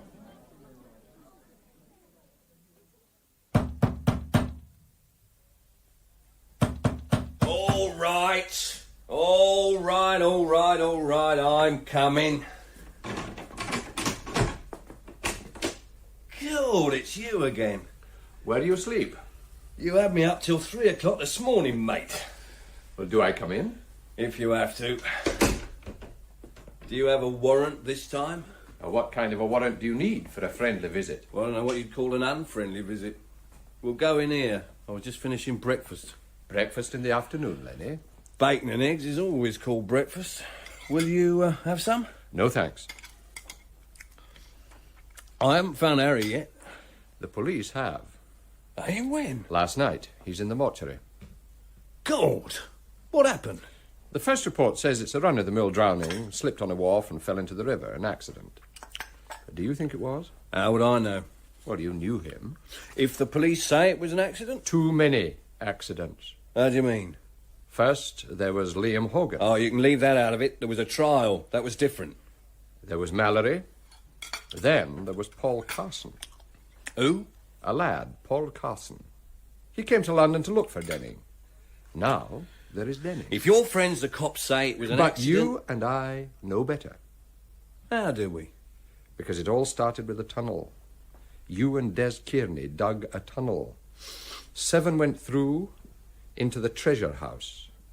3 were the leaders, the partners. They are now rich and still alive.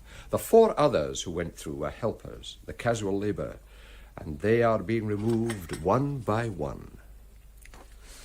When you took that photo, Lenny... Look, why don't you have some tea? I'll have some tea when we've talked about the photo. I wish I'd never taken it. You say Mallory wasn't in it? He wasn't, and you'll never find him. Where is he? Who knows? In the river somewhere off Greenwich with an anchor round his ankles? There was one known as the Sailor, a Greek. His old man was a Greek. Do you know his name? Andreas. And where do I find Andreas? If I were you, I'd keep away from him.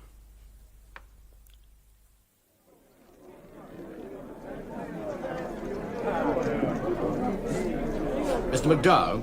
Yes? Mr. Andreas is here, sir. He's in your office. Thank you.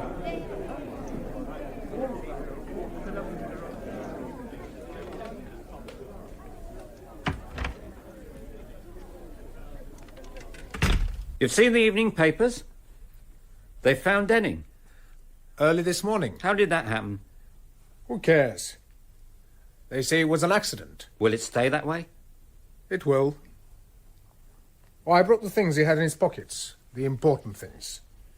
What do we do with them? Show me. His passport, his car keys, his credit cards. Oh, and a letter addressed to him in Athens. Have you seen it? It's from Tim. Saying he won't come back. Why did he send Denning with it? He didn't send him. Harry came back on his own to ask what's being done, to lay down the rules and to talk to Johnny Garrett. Well, he isn't laying down any rules and he isn't talking to Johnny. Will you have a drink? Nope. What do we do with these things? Burn them, the letters and the credit cards. His car keys? They can't be his. He only came back yesterday. He must have borrowed a car. Who's he been seeing? He came straight to you. He couldn't have. Do you know where the car is? He didn't have it last night. I picked him up.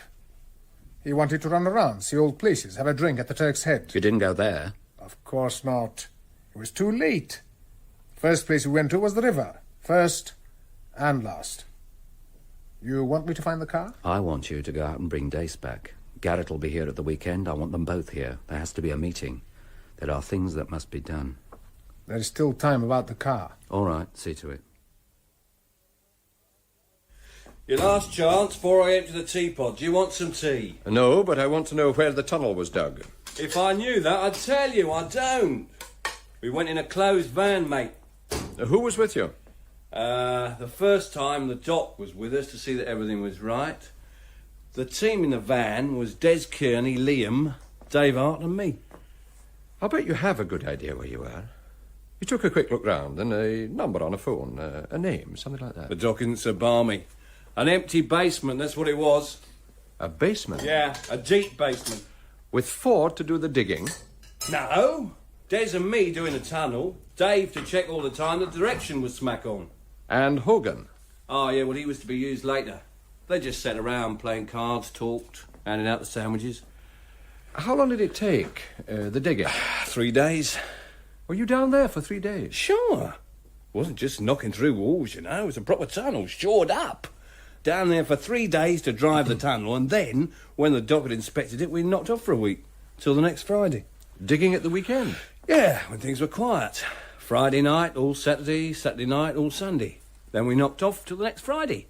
And it took us all that night and half a Saturday to cut through the last piece. It was reinforced concrete, a yard thick. Then we were in. But you didn't go in? No. First it was just Doc and Liam. Do you know what they were doing? Well, Liam was making keys. He had a trestle set up in the tunnel and he'd come out to correct a key, file it, polish it, things like that. He's a wizard with keys. And then? Then Saturday afternoon, Garrett and Dace came to the tunnel. Like generals come to inspect the battle. And they went straight through. And Mallory? He came just after Johnny Garrett. Brought some cans of beer for Des and me. Been thirsty work. Then he went through. And Dave Hart? He'd gone in with Liam to help with the keys. After that? A doc came out, thanked Des and me, said we could break off and go home. Come back Sunday night to seal it up. You sealed it up? Well, not all of it, just the way out. Or the way in, whichever way you want to look at it.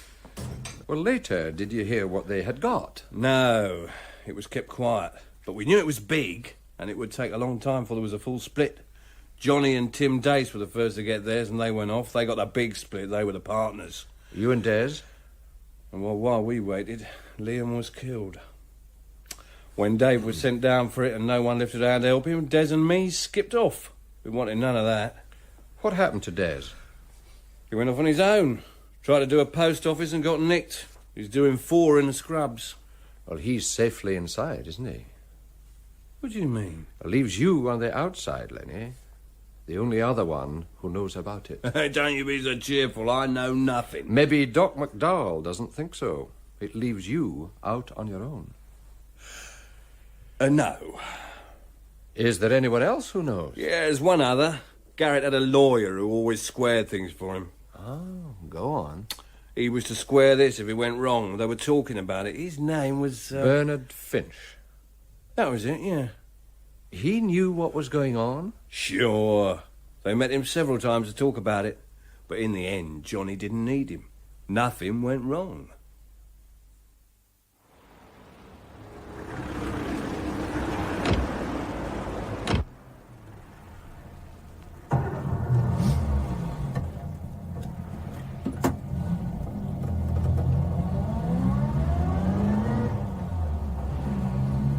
What else did your friend Lenny Thorne tell you? He says your friend, Bernard Finch, was in on it.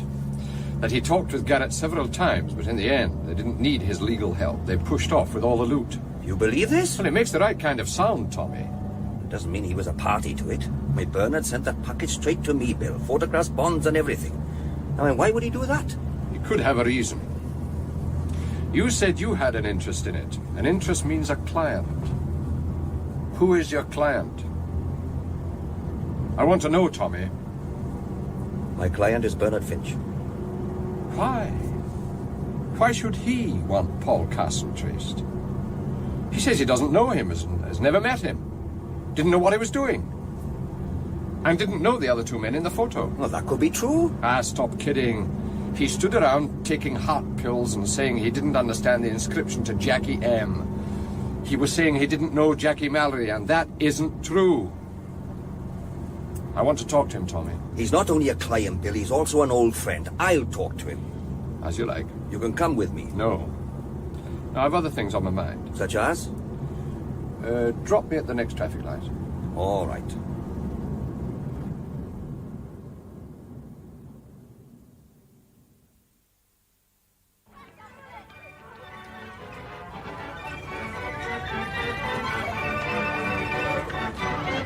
Would you like a whirl on the gallopers, Gov?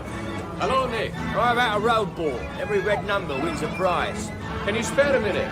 I'd like a word. Sure, I've a couple of helpers today. You can go into the caravan.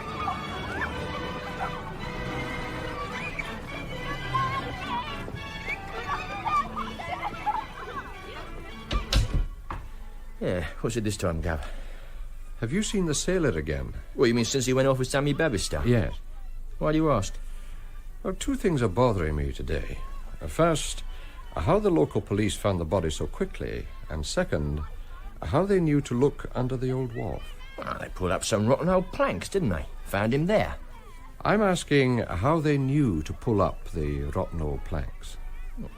Someone told them. I'm asking who told them. Nick, I saw you on that wharf in the afternoon. You keep fairground gear in the warehouse upstairs. That night, someone is done on that wharf. The police are there before the ripples have died down. They start pulling up planks. When I arrive, you are watching them. It doesn't take Sherlock Holmes to work it out. I told you I'd gone there looking for a chain. I took the chain back that night when I closed the fair down. It was late, and I decided to stay there. Yeah. About 1 in the morning, there were car headlights. Then I heard voices in the shed. I went to the top of the stairs, and there's two men walking through the shed, talking. I could see that one of them was the sailor, the Greek. I didn't know who the other one was. Well, hold it there. We'll go down to the river and you can show me. I have to look after the fair, Gav. You have 2 helpers today, and the warehouse is only 10 minutes away. You'll be the death of me.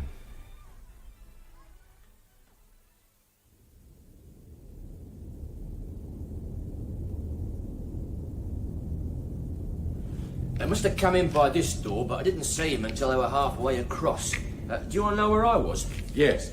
At the top of these old stairs, at that door up there, crouching. Do you want to go up? No, just walk around. Tell me what happened. Well, they were about here, talking about old times, about how they'd played on the river when they were kids. Why should they be talking about that? Well, the stranger had been away a long time. He'd just come back. Well, that's how it sounded. I could hear everything they said. It's like a drum, this place. This man climbs on the loading bay over there and clowned about a bit, saying they used to play on it. Then they went out that door onto the pier, and I couldn't hear anything else. Did you see what happened? Here, from the upstairs window. If you come up, I'll show you. I'll come out on the pier and show me there.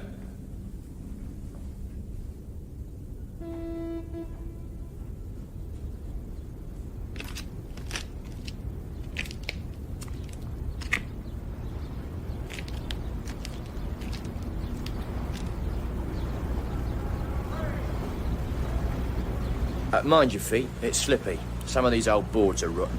I'll be careful. But by the time I'd got from the stairs to that window up there, this lad, the stranger, was lying on the pier face down. Just here, like he'd been knocked out. And the sailor was bending over him and going through his pockets. When he'd been through his pockets, he looked round for a time, and then he lifted a loose plank. Yeah, this one. Show me. Well, you'll have to give me a hand. Right. He then rolled the bloke over and dropped him through. Splash. Put back the old plank. Like that. Now, he went back into the shed. Then I saw the car headlamps light up on the other side of the shed and heard the car drive off. What did he do? Look, can we get out of the wind? Sure.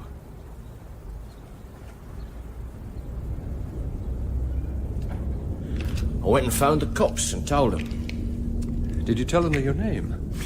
I'm not Dobie. That would be trouble. The Panda car came first. They found something. Then other cars came. It was all go. What was taken from his pockets? Oh, it looked like letters, wallet, things like that. He couldn't have taken everything because I heard one of the cops shout, "We have his name, Denning." Is that the lot?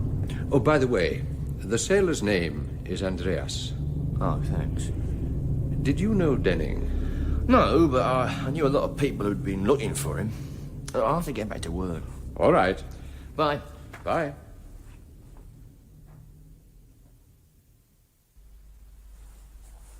If you come this way, Mr. Galbraith, Mr. McDowell will see you.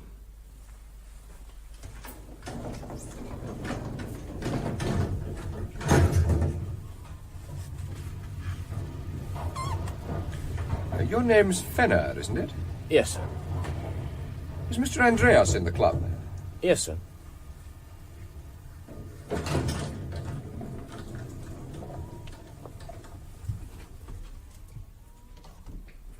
This way, sir. Mr. Galbraith. Come in, Galbraith. You have a very obedient staff. Why not? It's a well-run club. Now, what can I do for you? I'd like to speak to Andreas. Who? You should keep a staff list handy, Doc. You pay his wages, you give him orders. He speaks with a foreign accent, and he is in the club now. We employ several men with foreign accents, mostly croupiers, if I He can... isn't a croupier. He has been described variously as your right-hand man, your trusted messenger. Why do you want to see this, Andreas? To ask him what he took from Denning last night. You're nothing if not blunt. Does it bother you? No. Last time I came to see you, there was another name you couldn't quite remember. Rita Thomas. Where is she, Doc? I don't know. I think you must have frightened her away. Her husband's name was Mallory, wasn't it? Who? Jackie Mallory. You remember him? No. I have a club to run, Galbraith. It's an important and profitable club, and I'm responsible for it. Much as I enjoy your talk, nothing that you've said to me requires my attention. I employ a staff to remember people's names. Whatever you say, Doc. If you like, I'll take my questions elsewhere. I'll leave you alone, and in the dark. I'll speak to everyone else. I'll ask them about you, about the things you've done or left undone. Probe and tease at the mistakes you've made. Find the flaws. And I won't come back until you have been tied up so tightly that you have no room to move, no time to cut and run. Is that what you want? Goodbye, Doc. Galbraith. Yes? I do have a club to run, and there are things I must attend to. But if you can stay for a while, we'll have a talk. Who was it who said this, Tommy? But that is not the point, Bernard. I have asked you if Garrett discussed this crime with you, if he made plans for a defence if it went wrong. He discussed certain eventualities with me, and you know that is neither unusual nor unethical. He was a professional criminal. From time to time, when he was in funds, as many of his kind do, he'd make a payment to his chosen lawyer against a rainy day, saying that if he was ever arrested or in trouble, this would be the first payment on a defence. He made such a payment? The careful professional criminals usually do when they're in funds. When they're in trouble, they're usually short of money. Criminals can have a cash flow problem too, Tommy. So he came to make such a payment. When was this? Oh, about 2 years ago. A year before this suspected crime. We met perhaps 3 or 4 times, and he wasn't always alone. 3 others came with him at different times. His friends Tim Dace, Hart, and Denning. Did McDowell come to make a payment? McDowell plans crimes. He doesn't commit them. But this time he did. He was there. Then you know what it was. Will you tell me? Let's just talk about your clients. This money they left and never called on. You're making assumptions, Tommy. They did call on it. I had a letter from 3 of them, Garrett, Dace, and Denning, saying that it should be used for the defence of David Hart on a murder charge. Did you think he was guilty? The jury did. It didn't matter what we believe. You believe it was part of the very lucrative crime? Do you? Well, Galbraith is waiting for that piece of the puzzle to fall into place. Does he believe this story about my being involved? He believes that to be a good criminal lawyer, it helps to have a criminal mind. Well, I could say the same about detectives, Tommy. And he is a very good detective. We both have to learn to think like them, to understand them. What is your answer, Bernard? I had no knowledge of this crime, Tommy. Believe me. But you have knowledge that may be even more dangerous, Bernard. Knowledge that connects certain people with it. Huh? 2 people still have this knowledge. One is the man who named you, and the other is you. What are you telling me? Well, you've already been threatened. Yeah? I think you must take care.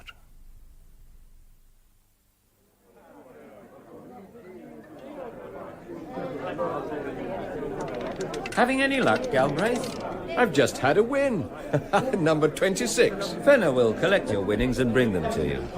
There was someone you wanted to meet. Andreas. This way.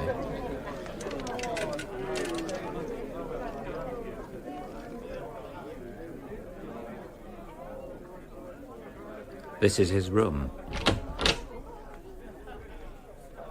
Andy, have you met Mr. Galbraith? I've seen him. Seen him talking to Nick Tully at the fairground, to Bavister outside a pub, to that lawyer, Finch. Anyone else you've seen me talking to, like talking to Doc McDowell, to Harry Denning? When did you talk to Harry? Quiet, lad. He's having you on. Has he told you what he took from Denning last night, when he bent over him and went through his pocket? He'll talk to you when he comes back, Galbraith. He has something to do for me first. All right, lad, you can be off. Yes, sir. It's a useful little room. You can enter from the club and yet come and go on other errands without being seen. Do you always keep the door locked? Of course. You wanted to meet Andreas. I'm keeping you for him until he returns. While we wait, How far have you got, Galbraith? I mean, with your inquiries. Oh, far enough for everything to make sense now. Like? At some time in the autumn of last year, you and others, working from a basement room, drove a tunnel into certain rather special premises. That an expert locksmith, now deceased, was present to make keys for you. You've done your homework.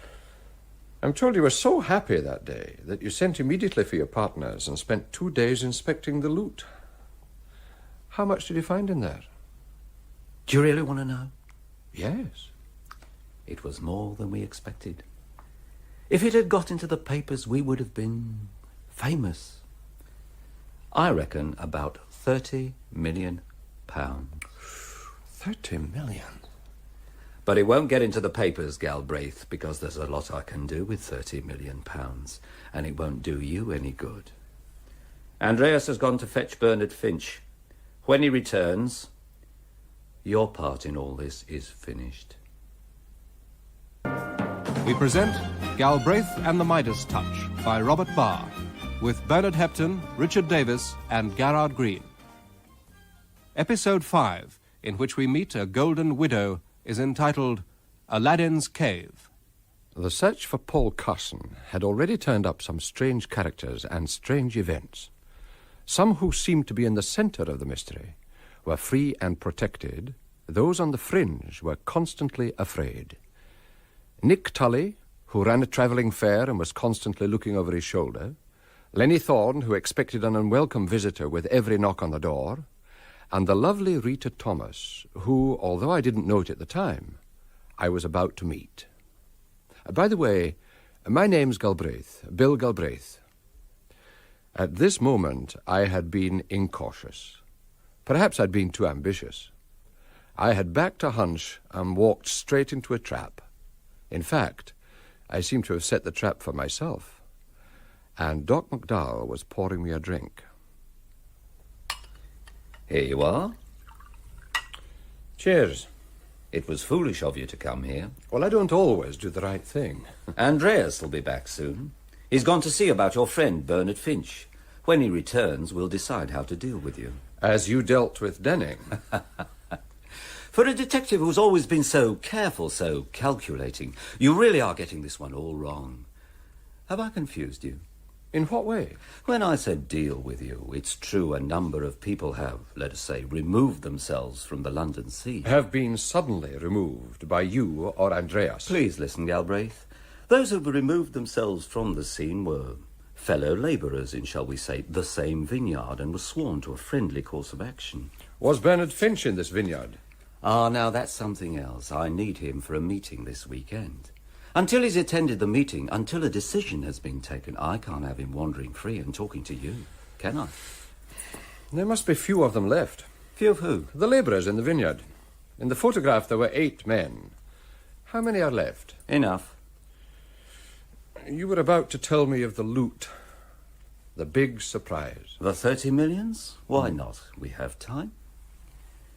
Can you imagine it, Galbraith? It was the end of about 4 years of preparation, the end of 1 year of careful planning, the end of 2 weeks of tunnelling, and at last we'd broken through into the treasure house. I know now how explorers feel, or people who climb great mountains. We dreamed about it, and we were there. You're keeping me on edge. We were all on edge, but it was over. We'd expected a good haul, 2, 3, even 4 million. That's what I've been told. When we'd opened every safe deposit in the vault, when we'd counted the money, examined and valued every item, it took us 2 days. We had 30 million. Makes you feel dizzy, doesn't it? It does. But we found, as they say, both good news and bad. The good news was that we had it all. The bad news was that it was not all available at that time. There was about 5 million readily available in cash, in coin, in gold, in bonds, and in gems. All had been carefully hidden away from the taxman and our greedy politicians. You'd be surprised what honest people get up to. You had 5 million in cash? Quickly convertible into cash, no trouble. That lot we split immediately. And the rest of the loot, the dream of avarice? It wasn't so quickly available as cash. It would have to be sold. converted. It needed time and cooperation. And the twisting of some arms. How do you mean? I'd say that in the safe deposit boxes also hidden away were some things with which you could buy that time. The means of blackmail. 5 out of 10. You're half right. But if by blackmail you mean tears and torment and the squeezing of blood from stones and that sort of thing, you do us an injustice. Believe me, there wasn't a tear. Well, it's hard to believe. If I could show you, you'd understand. You'd really be surprised at what kind of skeletons are hidden in rich cupboards nowadays. And even more surprised at what our really rich, our secret tycoons will do to save themselves from prison. So, the silence of the previous owners of the loot we already have, and their cooperation with us, in return for our silence about them. I suppose the gaming club has helped, as a meeting place. Yes. Yes, we were talking about the other labourers in the vineyard. Were we? Why? Oh, yes, about them being members of a group, members one of another. You were not a member of that group, so you are quite safe. You mean that? Of course. You can't do me any harm. What is it the Theft Act says? Taking away the property of another with the intention permanently to deprive him of it. What other? It requires a complainer. No complaint, no crime. There were other things than theft. Tell me. Your keymaker is no longer alive. His best friend is no longer at liberty. Liam had an eye for a pretty girl, and unfortunately the promise of wealth made him impatient. The pretty girl happened to be his friend's wife. How convenient. Why? It made fewer shareholders. If you have something you know, you should tell the public prosecutor. And Mallory? He was given his full share, $1 million, and went his way. That isn't what I heard. Would you say that your evidence is solid? No. My evidence is gold-plated, and I have committed no crime. There is one who was... What's that? Andreas, coming back, you were saying? There is one who was not a member of your group. Who? Paul Carson. Are you so sure he wasn't? Wait. Is there anything else you want to ask? No. Excuse me. Come in. What did he say? He was pleased that you're ready to see him. He's downstairs. Drive Mr. Galbraith home. Were you talking about Bernard Finch? Yes. I want to see him. You are suspicious. All right, I'll see what he says. Which room did you give him? The extension is 253.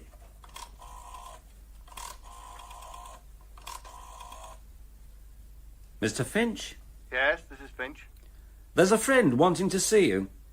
Galbraith. Well, I'd rather not see him, if you don't mind. As you wish. He doesn't want to see you. Let me talk to him. Don't be impatient. You'll see him. Mr. Finch, someone will bring you to Galbraith. Is that what you want? You can meet him in the gaming room, and he'll be free to walk out with you if he wants. Follow me.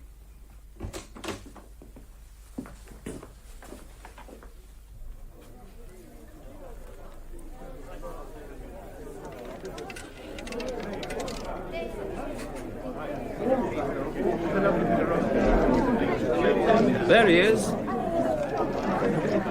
Mr. Finch. Your friend Galbraith. You can talk by yourself. I'm surprised to see you here, Bernie. The surprise is mutual. Why have you come to see McDowell? Well, you can say I came out of curiosity, or you can say for the good of my health. But whatever you say to Tommy Evans, tell him I came of my own free will. I think that's true. It is. If you like, we can walk out of here together. There's nothing to stop us. I have no intention of walking out. Well, are you satisfied? No. Before you go, Mr. Fenner brought your winnings. Here they are. How honest of him. Now, if you're ready, Mr. Andreas will drive you home.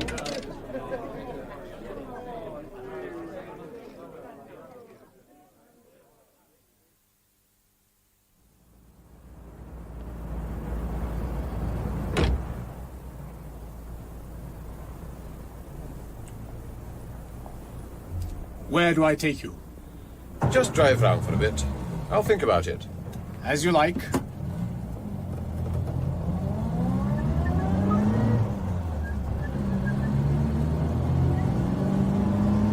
Have you made up your mind? You could drive me to the old warehouse. Which warehouse? Where you met Denning last night. I didn't meet Denning. I haven't seen him in months. Why not? Because he wasn't here. He was in London last night. I know, I read about it. And you were seen with him. I heard you say that to Mr. McDowell, about my kneeling over him. He came back looking for someone, but it wasn't me. Looking for who? I thought you would know. You were the one who started all this trouble, asking questions, looking for people, going around like you knew what you were doing. You learn that I do know what I'm doing. It won't bother me. I'm only the driver. You're well known among villains south of the river. You go around frightening people. Frightening people? Now, why should I do that?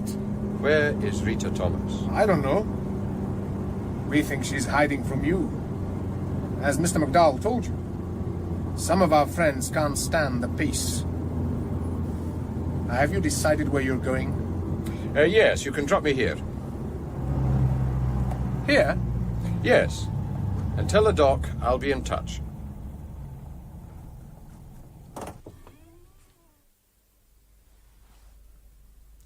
And Bernard Finch was there? Yes. Did he say why? He said to tell you that it was of his own free will, out of curiosity, and maybe for the good of his health. And it isn't of his own free will? Oh, yes, it is. We met in a crowded gaming room, all sorts of people around us.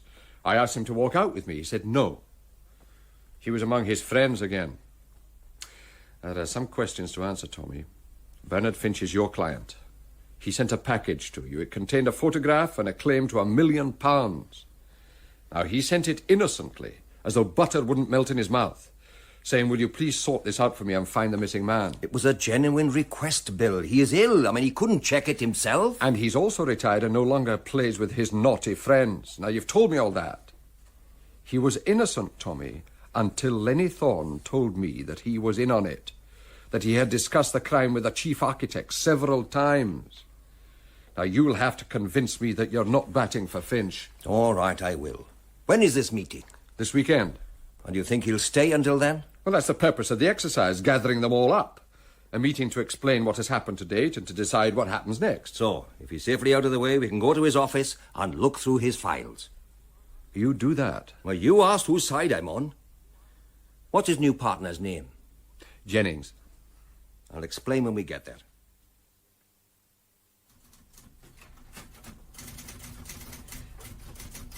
Mr. Jennings? Yes? Well, my name is Evans. I believe you've met Mr. Galbraith. Yes, we've met. Hello. I have a letter from Mr. Finch authorizing me to make certain inquiries on his behalf. Would you like to read it? Please. Well, you had a break-in the other night. Yes, we had. It's quite a mess. Bernard is still worried about certain papers, if they are missing.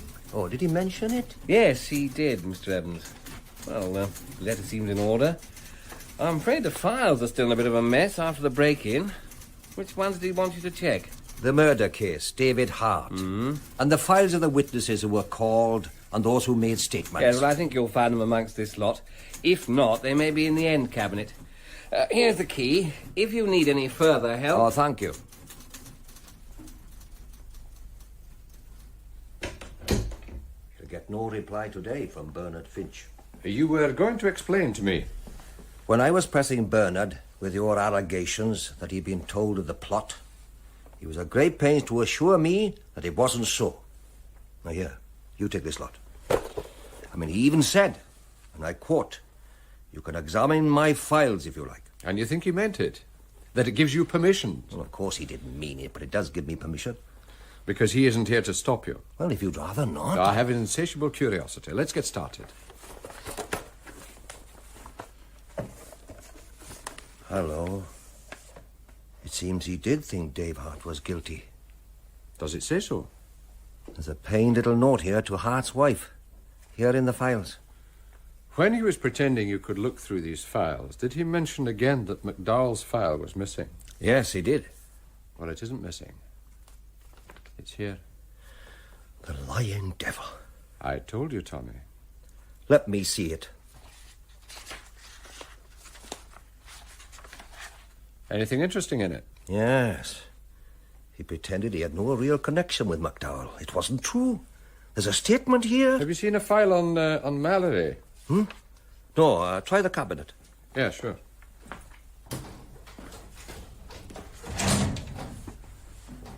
Lewis, Livesey, Lloyd, McGuinness, McMullen, Nichols, Norman.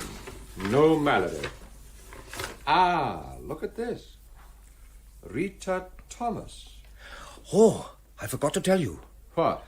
Your friend Lenny Thorne was trying to get you. He's traced Rita Thomas. You can talk to her if you like. Well, I hate paperwork. It looks like there's a lot of note-taking to be done here. Can I leave it with you, Tommy? I can cope. You go off and see her. Come in, Galbraith. What's the matter, Lenny? You said you wanted to see me. Yeah, like Napoleon wanted to meet Wellington. Since you're here, sit down. You've found Rita? Yeah, and I've told her, and she'll see you. But listen, she's seeing you because she thinks you may have some news about her husband. I have no news about her husband. No, I know that. But she won't see you unless she thinks you have. She knows nothing about the job, do you know that? And she knows nothing about what happened to Jackie. Well, what does she know? She knows about the gaming club and what McDowell's up to. And what does she expect in return? You have the cigarette case, haven't you? It'd be Yeah. a start. And you have the copy of that picture I took. Is she in hiding? No, she's looking after her sister. Her sister's ill, but she didn't want to go to that posh flat. So Rita came down to Southwark. Where in Southwark? One of those places built by the same men as did Stonehenge. High-rise flats? Yeah. But we can't go there. She doesn't want her sister to know. Where do we meet? By the river. I'll take you there.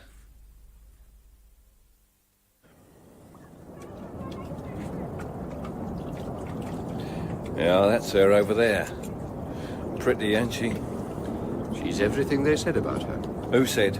People who admire her. Oh, yeah. It's daft, isn't it? In the heart of London, having to meet out in the open, keeping an eye out for people like Andreas. If you're afraid of him, I'd have thought the docks were the worst place to meet. In this part of town, where else is there? We'll have to go round this way. There's one thing. What? She doesn't know Jackie's dead. Is he? Yes, it's true. But she was told he'd gone away for a time. You'll leave it to me to tell her. Hello, Rita. Hello, Lenny. How are you? Fine. This is Mr. Galbraith. We've never met, but I've heard of you. Heard what? You did me once while we were courting. Twice. Yeah. Lenny says you know Jackie. I met a woman who knew you when you were a kid in Camberwell. Who? Mrs. Palmer. Oh, Ma Palmer. How did you meet her? I've something to show you, a gold cigarette case. Have you seen it before? It's Jackie's. Where did you get it? From old Ma Palmer. Lenny, how did she get it? Don't ask questions, Rita. Just listen to him. It belonged to your husband. Where did he lose it? Please, can I have it? Open it. Who gave it to him? His friend, Harry Denning. What was the service? The act of friendship? No, he never told me. It was something Jackie did and Harry was grateful. On September 7th. Lenny? That was the night everyone came back looking happy. The JM on the front of the case. Now, that wasn't your husband. No, it was part of Harry's share, but Jackie liked it, and because of the JM on the front... How much did Jackie get as his share? Oh, I don't know. He took it away with him. Away? Yeah, he went off to do a job for Doc McDowell. He hasn't come back yet, so the Doc is looking after Rita. Does anyone know... Hold it! I think we're being watched. Where? Over by the bridge. So keep facing the river. It's Andreas. He's been out looking for Rita. He ain't recognised you yet. Can we get away from here?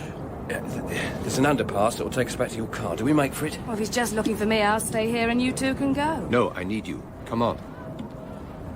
Is he coming this way? No, he's still in his car figuring it out. He spotted Rita, but he'll have to come round by the docks.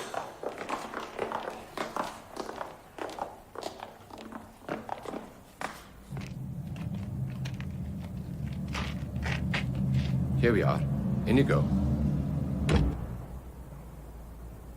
Where are we going?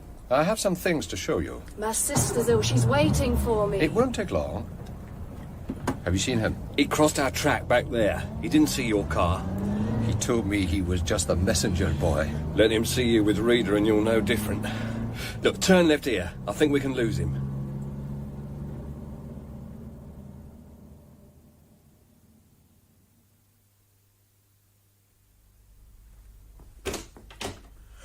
Whose place is this?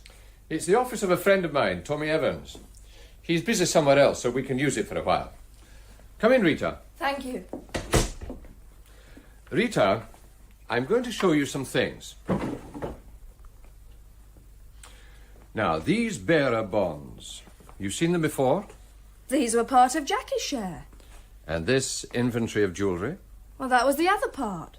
What other part? Well, he was given something for ready money and a share in the rest. That was to show what his share was.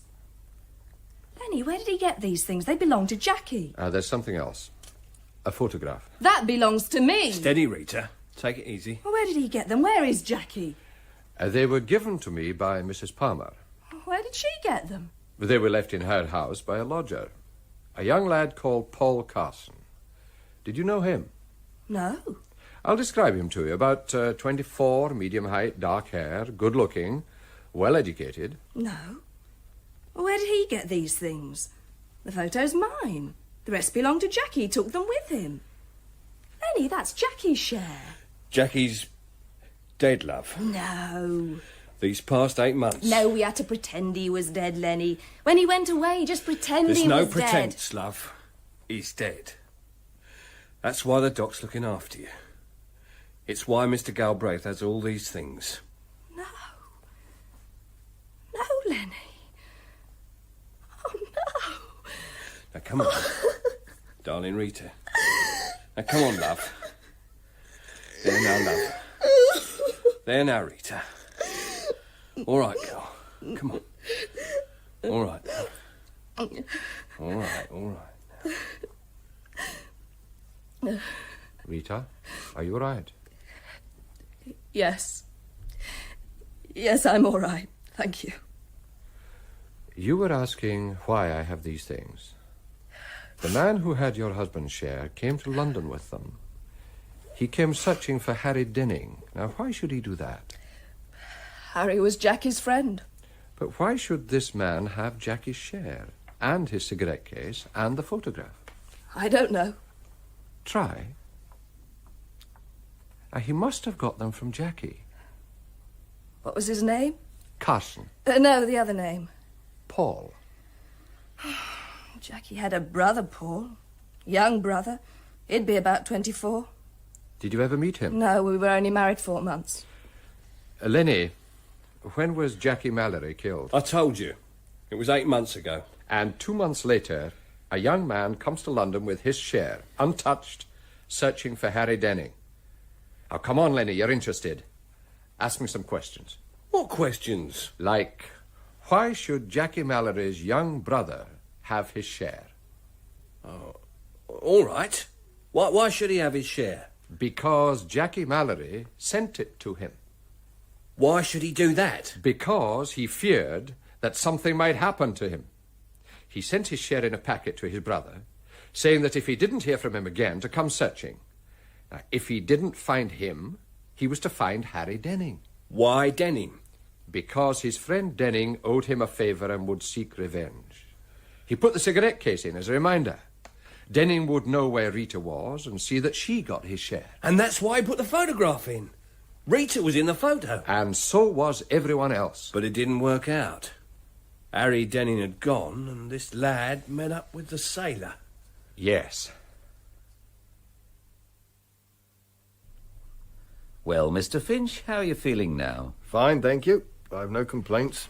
You're here because your advice may be required at a meeting to be held on Sunday. I thought it best to take you out of circulation until then. You need my advice? I don't want your advice, Mr. Finch.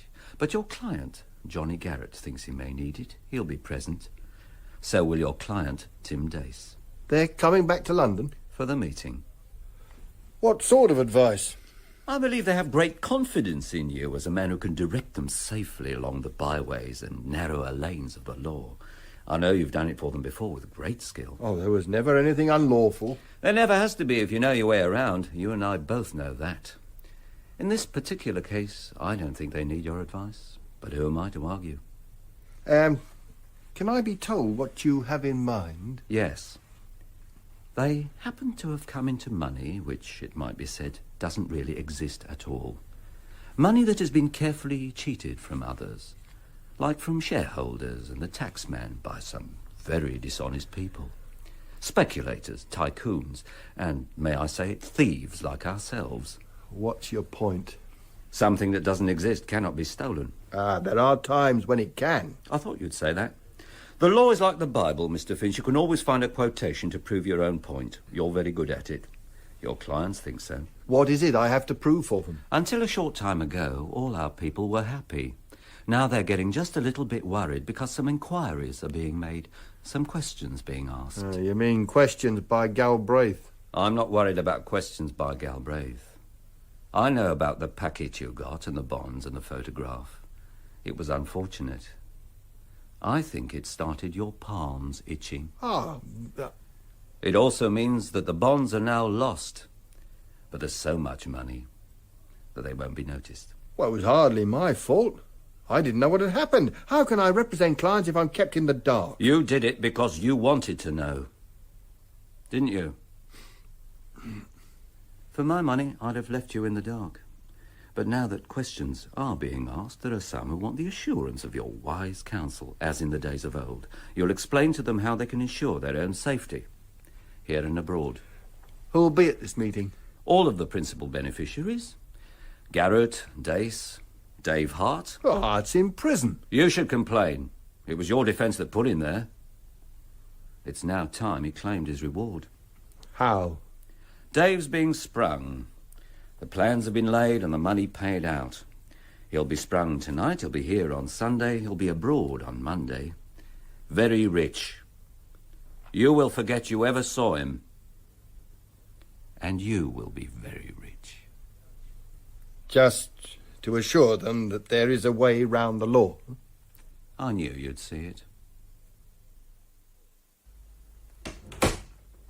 You're late, Tommy. Oh, there's too many notes to take, but some of them are really good. It's about a ton of them. But what kept you here? Trying to trace the footsteps of our Paul Carson.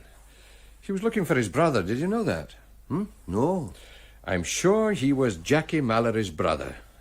He came to London looking for him, and when he couldn't find him, he started looking for Denning. He brought something else, Bill. The name of someone else involved with them. Who? Scribbled on the pocket.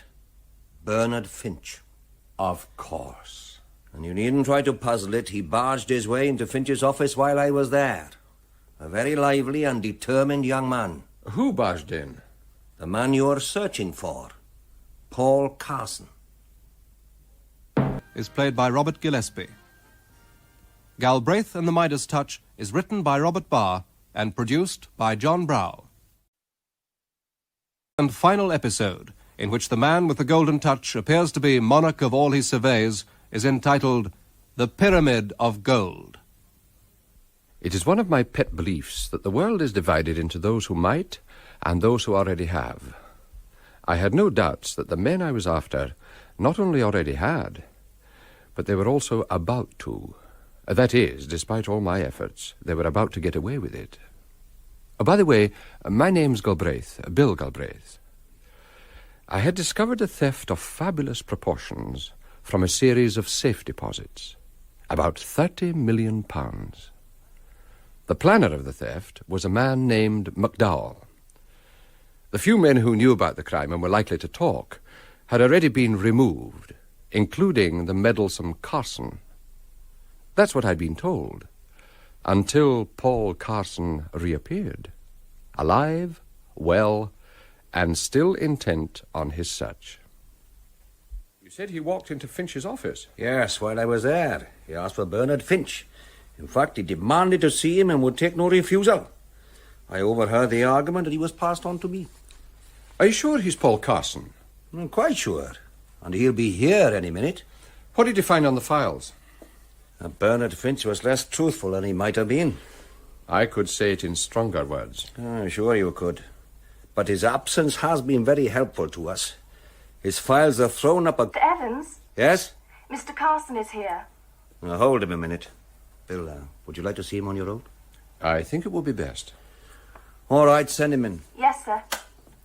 Give me about 10 minutes with him, and then if you want to come back. Right. Ah, Mr. Carson. Do come in. Oh, this is Mr. Galbraith. Paul Carson? I'm told you've been looking for me. Are you surprised that someone's been looking for you? No. Oh, well, I'll leave you to talk it over. Where have you been, Mr. Carson? That's a rather long story. All right. You were in digs in London? Yes. Where? In Camberwell. With? Mrs. Palmer, is this an interrogation? I want to know if you are the man I'm looking for. Fair enough. Why did you take digs in Camberwell? It was the last address I had for a man I was looking for. Who? Harry Denning. Did you find him? No. You left your digs one night to meet him. I expected to meet him. I went to a pub in Rotherhithe. I met a sailor who took me down to the docks. He told me Denning was on one of the boats. And? It happens that I am a sailor, a second officer. Ah. I know when a ship is about to sail, and I know when I'm being taken to the wrong quarters, and I know how to throw rough merchants over the side. My guide ended up in the river. I was lucky to have only a broken head, and our ship had already caught the tide and was on its way to South Africa. Well, you could have demanded I to was be beaten up, and I was broke. When I left my digs that night, I was already short of money. I had to earn enough to come back and look for my brother's friend, and, incidentally, to look for that sailor. Harry Denning is dead. Did you know? I read about that the day I got back from South Africa. You left something with your landlady that was worth more than you ever owed. I know. Why didn't you tell me the story? All right. I've told you I'm in the Merchant Navy. Uh-huh. I was at sea when I received a package from my brother. He sent it with a letter saying he might be in some kind of danger. He thought he was. He said that when I got back to port, I should come to London. If he was there, I could return the package unopened. But if I couldn't find him, I was to search for his friend and give the package to him. Can you describe the man you met in the pub? Yes, he was a stocky fellow of about 28, dark-haired, half-Greek. The skipper of the ship gave me his name, Andreas. Yes. I think he intended to kill you. I'm sure he did. But why? You were asking dangerous questions about your brother. Denning came back to ask the same questions. Have you been to see Mrs. Palmer? Yes. She said she took the package to the lawyer. Where did you get Finch's name? I was given it as someone to keep away from. Ah, that explains it. Well, I know the stuff in the package had to do with a crime, but my brother's cigarette case was in it. Can I have it? I had the same question from his widow. Oh, yes. He married, didn't he? Would you like to meet her? Yes. I'll try to arrange it. And if you stick around, you might even get your hands on Andreas. Cigarette? No, thank you, Lenny. I don't know if she'll want to meet his brother. Why not? She's gone back to her flat, that's why. Andreas will be watching her. You can't take the brother there. Then we'll have to find some way of getting her here. Tell her her sister's ill again. Is that the best you can do? Well, we'll think of something. We still haven't figured where your tunnel was, Lenny. I don't know where it was. You must have seen something. Yeah, I saw a lot of rubble, a lot of broken bricks, a lot of dust and sweat. You should try it sometime. 3 days locked up in a dark tunnel. It wasn't always dark. I mean, no daylight. Not even when we left. There must have been. The second time, you said it was a Saturday afternoon. Inside the van, it was dark. A van has a windscreen, Lenny. And sometimes a friendly driver who will chat to his pals. Who was the driver? Hey, there was one thing. Yeah? I was dying for a smoke when we left, and I leant over to get a light from the driver. Yes? Well, I just glimpsed it through the windscreen. We were crossing a bomb site. Where? Well, we're in London, mate. A bomb site at 10 a penny. Not now, Lenny. Oh, yeah, there's still plenty of them. A bomb site or an area cleared for construction. Well, what's the difference? Anyway, it was a year ago. Is there anything you can remember about the bomb site? Something you saw? Yeah, there was one thing I saw. Part of a wall. There was graffiti. What did it say?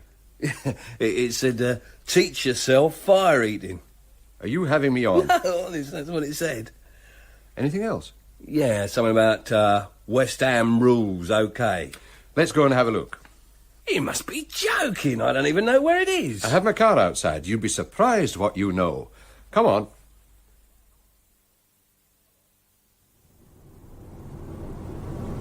It wasn't too difficult, was it? An estimate of the time it took you to get home, a circle on the map, a slow drive around, and what have we here? An old bomb site. With part of an old wall. I know it's rather faint now, but what does it say? Teach yourself fire eating. Yeah, it also says prepare to meet thy doom. You think we might? If you stick your neck out too far. I remember that church steeple. From the time the van started, what did you do? Well, we slipped out the dungarees, chatted a bit, felt for cigarettes. I had no matches, Des had none. The driver said he had a lighter. It didn't take 5 minutes, did it? How fast were you going? We weren't loitering. When you left this building, which way did the van turn? It turned left. So it could be over to our right. Did you make many turns? No, came fairly straight. I'll keep your eyes open and tell me when you think the time is up. OK.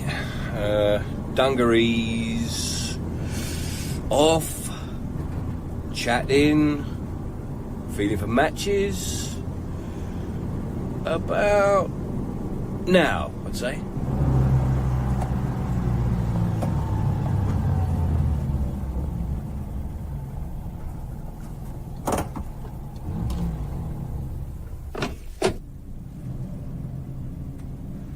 Right, we get out and look around. Look for a nice solid building that might have a big, strong vault in the basement. Quiet, isn't it? Saturday afternoon, the city is quiet. How about this one? Have a look at the bottom plate. What does it say? Guardian Safe Deposit Vaults. How does it feel? Let's look round the corner. Down that lane.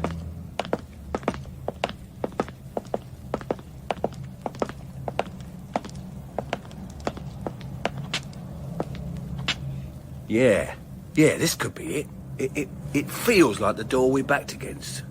Bumped on a step like that one. And if you drive up this lane and turn left...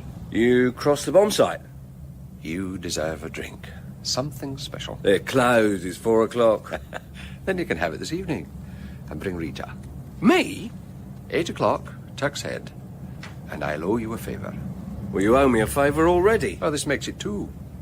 I'll have a surprise for her. I'll bet.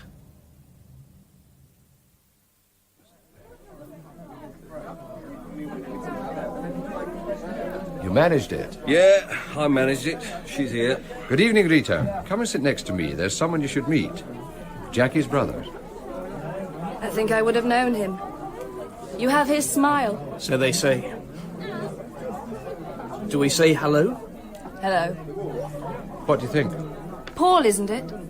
You go to see. Yes. If I'd seen him in the street, anywhere around here, I'd have got a shock. I'd have thought Jackie was back. You look like when I first met him. Lenny? Yeah? Set up the drinks. drinks. You're back in your flat now? I went back yesterday. Did you have trouble getting away? Not much. They're all busy at the club setting up for a meeting tomorrow. Sunday? The club's always closed on Sunday. It'll be peaceful. What sort of meeting? To arrange a share out. The package you had was for Jackie's share of it. Did you know? I thought it was something like that. How much? About $1 million. Yes, but it's lost now. Rita, you said that Jackie's share was in 2 parts. The bonds for ready money and the inventory for the things to which he had a claim. Yes. Where are these things? In the rest of the hall? At the club. Are you sure? It's why he bought the club, one of the reasons.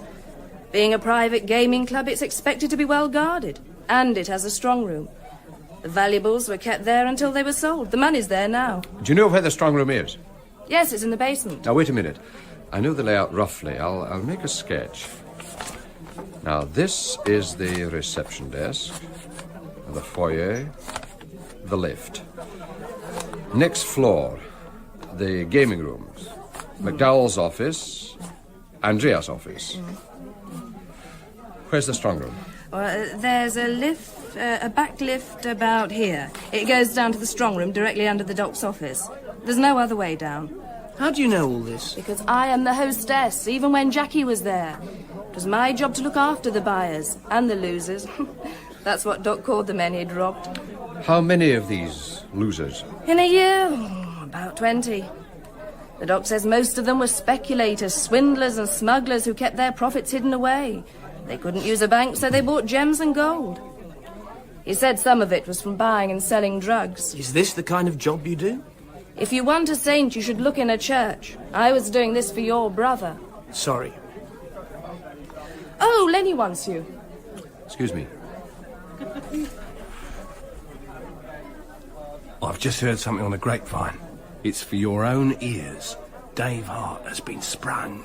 Sprung? When? Today. He's out of prison. His friends expect him in town tomorrow morning.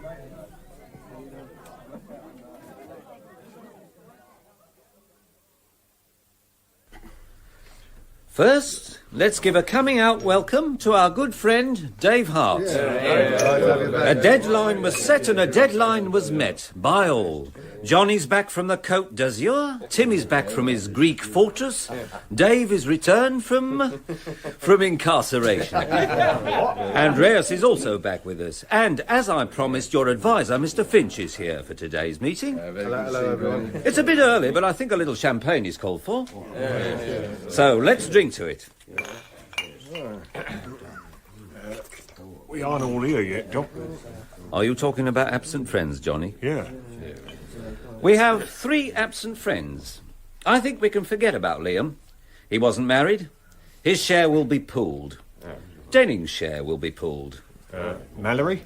I'll suggest his share goes to Rita. Yeah, good idea. Now, let's get the meeting started. Gentlemen, your attention.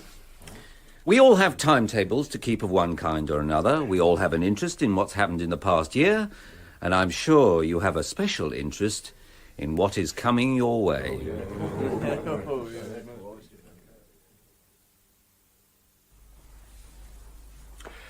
Well, there it is, Tommy. A cleanly drawn plan of the club. Here in the basement is a strong room in which the loot is being stored. Somewhere in these rooms above, a meeting is going on. It's Sunday. All is quiet in the streets outside. And you want a raid? While the loot is still there. And if it isn't, or you can't find it? Well, there's not only a fortune in loot, Tommy.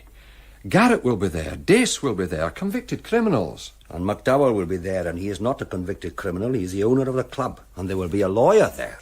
A very smart lawyer. Can't be done, Bill. You'll have to think of some other way. You still have some pull, Tommy. You could make it official. No. All right.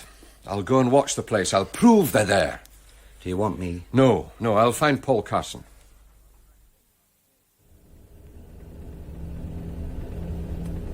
Here we are, Paul.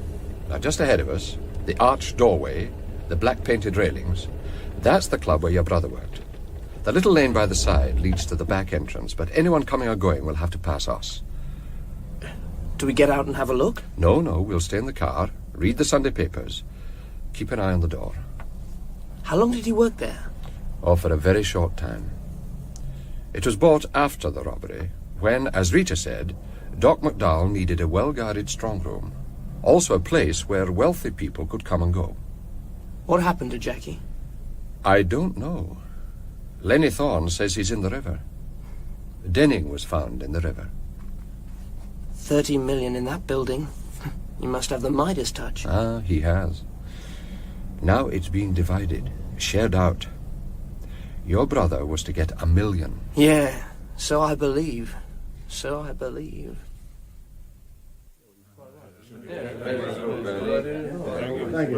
Thank you, Mr. Finch. You can see that your advice has been appreciated. Yes. Thank you, friends. We know that as from this afternoon, most of you will be gone from these shores and have nothing to fear. All that remains for us now is to discuss and agree the division of the profits. So we asked Mr. Finch to retire. Oh. I can go now. Thank you. Good day, my friend. Ta-ra, Bernie. Thanks, Rob. Bye-bye, Ben. Oh, what time is it? It's 3 o'clock.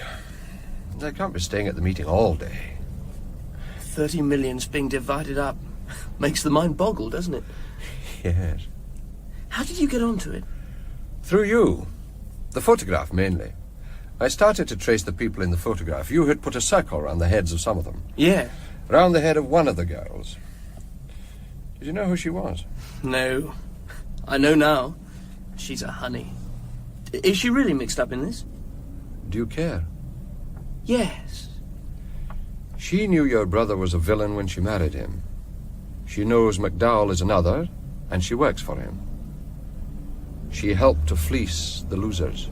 Yes. There's the front door opening. Keep still. Who is it? Our friend the lawyer, Mr. Bernie Finch.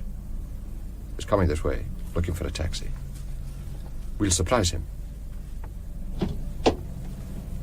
Good afternoon, Bernie. Oh, it's you, Galbraith. Can I give you a lift? Yeah, why not? It's quite comfortable in the back. I just move those things. Did they let you out early? What do you mean? From the meeting, Bernie. Meeting? I was speaking to McDowell on Friday, don't you remember? He was arranging a meeting. He sent for you because they wanted your advice. That is correct. He wanted my advice. Who else is in there? There's just Mr. McDowell. He didn't want your advice. He said Garrett wanted it, and Dace. Are they in there? I don't know who is in there. I was meeting alone with one person, the owner. And what advice did he want from you? Advice on the gaming laws, what else? Bernie, I know Garrett is in there. So is Dace, so is Andreas. It's the share out. And if Denning had been... Dave Hart was sprung yesterday. He's one of the partners, Bernie. Is Dave Hart in there for the share out? Is that why he was... Galbraith, do you know what you're saying? I'm saying, is Dave Hart in there? Who is this young man? That is the young man you asked me to find. Paul Carson. Now, what was it you wanted? Did you know he was Paul Mallory? I'm leaving you. I'm asking you who is in there. I saw only the owner of the club. I gave him advice on the gaming laws. If you have any sense, Galbraith, you will understand what I'm saying. I'm leaving you. I'll find a taxi. Tommy, you'll have to agree. Dave Hart is in that building. I know what you're saying. The one case where there can be no delay. The police don't even need a warrant. An escaped prisoner. An escaped murderer. They can take the place apart. They don't even need to say sorry. There's one thing wrong, Bill. What? You don't know that he is in there. Of course I know he's there. I saw Bernie's face when I mentioned it. He went white. Did he admit it? Of course he didn't. He's a lawyer. He's got to cover himself. Saw only McDowell. But I can say I saw Dave Hart go in. Bill? What's the matter? You gave me a case to solve. I'm giving you the answer. And it's only my neck on the block. I'm saying it. I saw Dave Hart go in. All right. I'll phone Joe Burridge. You'll have the heavies all around you. Good. While you're doing that, I'll get back. I left Paul Carson watching the door. Now, this is Tommy Evans. I want to speak to Detective Chief Superintendent Burridge. Yes. Joe? Oh, this is Tommy Evans. I have an escaped prisoner for you. Anything been happening? All quiet. Where have you been? Getting some official support. I expect an old friend. Ah. Here he comes.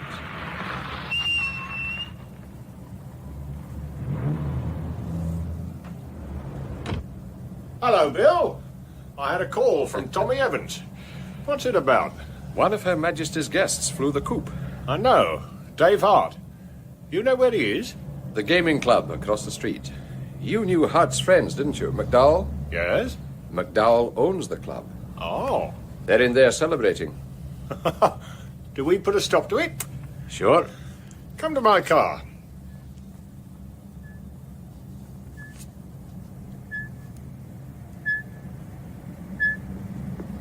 You're quite certain about this, Bill? Yes. Good. Echo Control to Echo 1. Are you hearing me? Echo 1 receiving. You know the building we're after. You know the positions. I want 2 cars at the rear, and I want one to close this end of the street and one at the other end. 2 cars at the front door to support me, and I want it done quietly. Understood. Echo 1, out. It'd be nice if Hart's only out for the weekend. I have a plan of the club. How are you so familiar with it, Bill? I called on McDowell the other day. I mean, how did you happen to be here when Hart went in? Will you take my word? Echo 1 to Echo Control. Echo Control. All cars in position, sir. You know the drill. An entrance from front or rear and report to me. Hart? You were saying? That it would be nice to have him in the cooler again. Would you bet on it? Echo 1 to Control. We're in at the rear. Meet you at the front door, sir. We'll be there. Come on.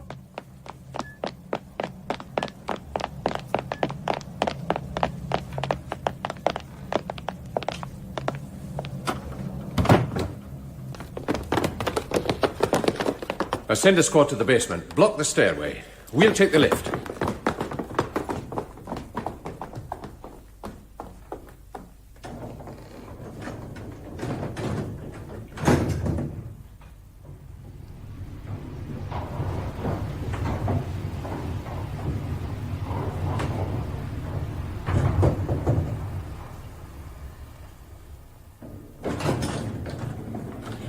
This is the gaming room. Someone's been here and left in a hurry. Either in a hurry, or they thought they had no need to clean up. Check with the basement. Echo Control to Echo 1. Where are you? In the basement, sir. There's a big strong room here, but no one in sight. Thank you. Out.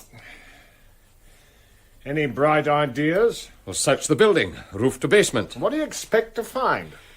Well, you can see there's been a celebration, Joe. Yeah. I mean, chairs, empty bottles, empty glasses.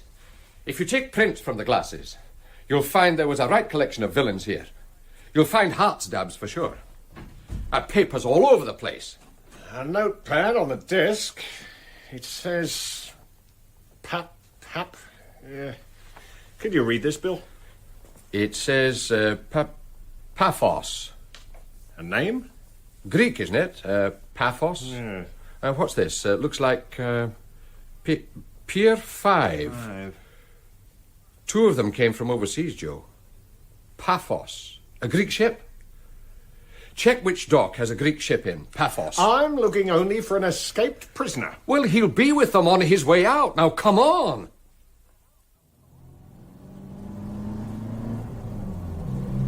Where are we going? To the docks. You can help me. That ship you were taking aboard, was it Greek? Yes. Its name? Paphos. And Andreas used it? He had some arrangement with the skipper. Would you recognize it in the docks? No trouble. I know where it is. Good. We may be boarding it. If we get there in time.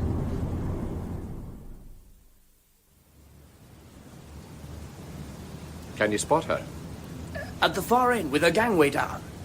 There's no one around. Oh, they planned it for a Sunday. It's all quiet. Keep your eyes open. There's the sailor who jumped me. Where? Andreas with another man just gone into number 2 shed. Come on.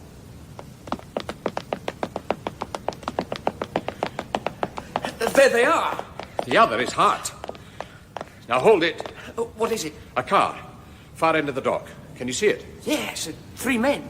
Garrett, Dace, and McDowell taking an afternoon stroll, making for the Greek boat. Do we stop them? No. Once aboard, and we have them sewn up. Just keep an eye... Hell! They've scattered. Come on! There's Andreas. Andreas! Hart! Dave Hart! Oh, you have no chance. Just give yourself up. Bill, where are you? Over here. Glad you could come, Joe. There's 5 to round up. I'm interested only in one. Hart, he's just run up that gangway. Follow me.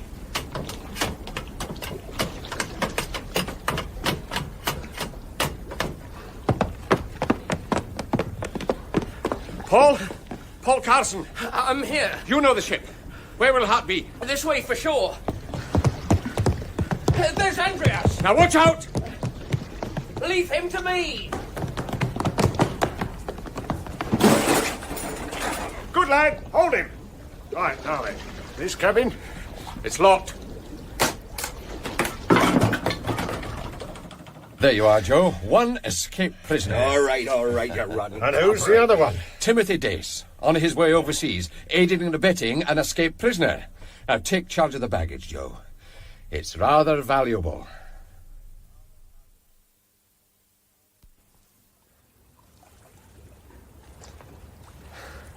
Hello, Tommy. When did you get here? In at the kill, boyo. How did it go? We got Hart and Dace, and Andreas. They'll be coming down the gangway in a minute. Did you get McDowell? No. No? But they were in the shed, Tommy, McDowell and Garrett. They've gone. Slipped. Well, there go three of them. If McDowell is on the run, we can look in his strong room. You won't find very much. I suppose not. Not now. Collared the lot, except Midas himself. He's the clever one. What did you expect? I don't expect criminals to get away, Tom. The contract was to find Paul Carson, Bill. You found him. Would you like to keep the photograph? Yes. I suppose so. Midas Touch is written by Robert Barr and produced by John Browell.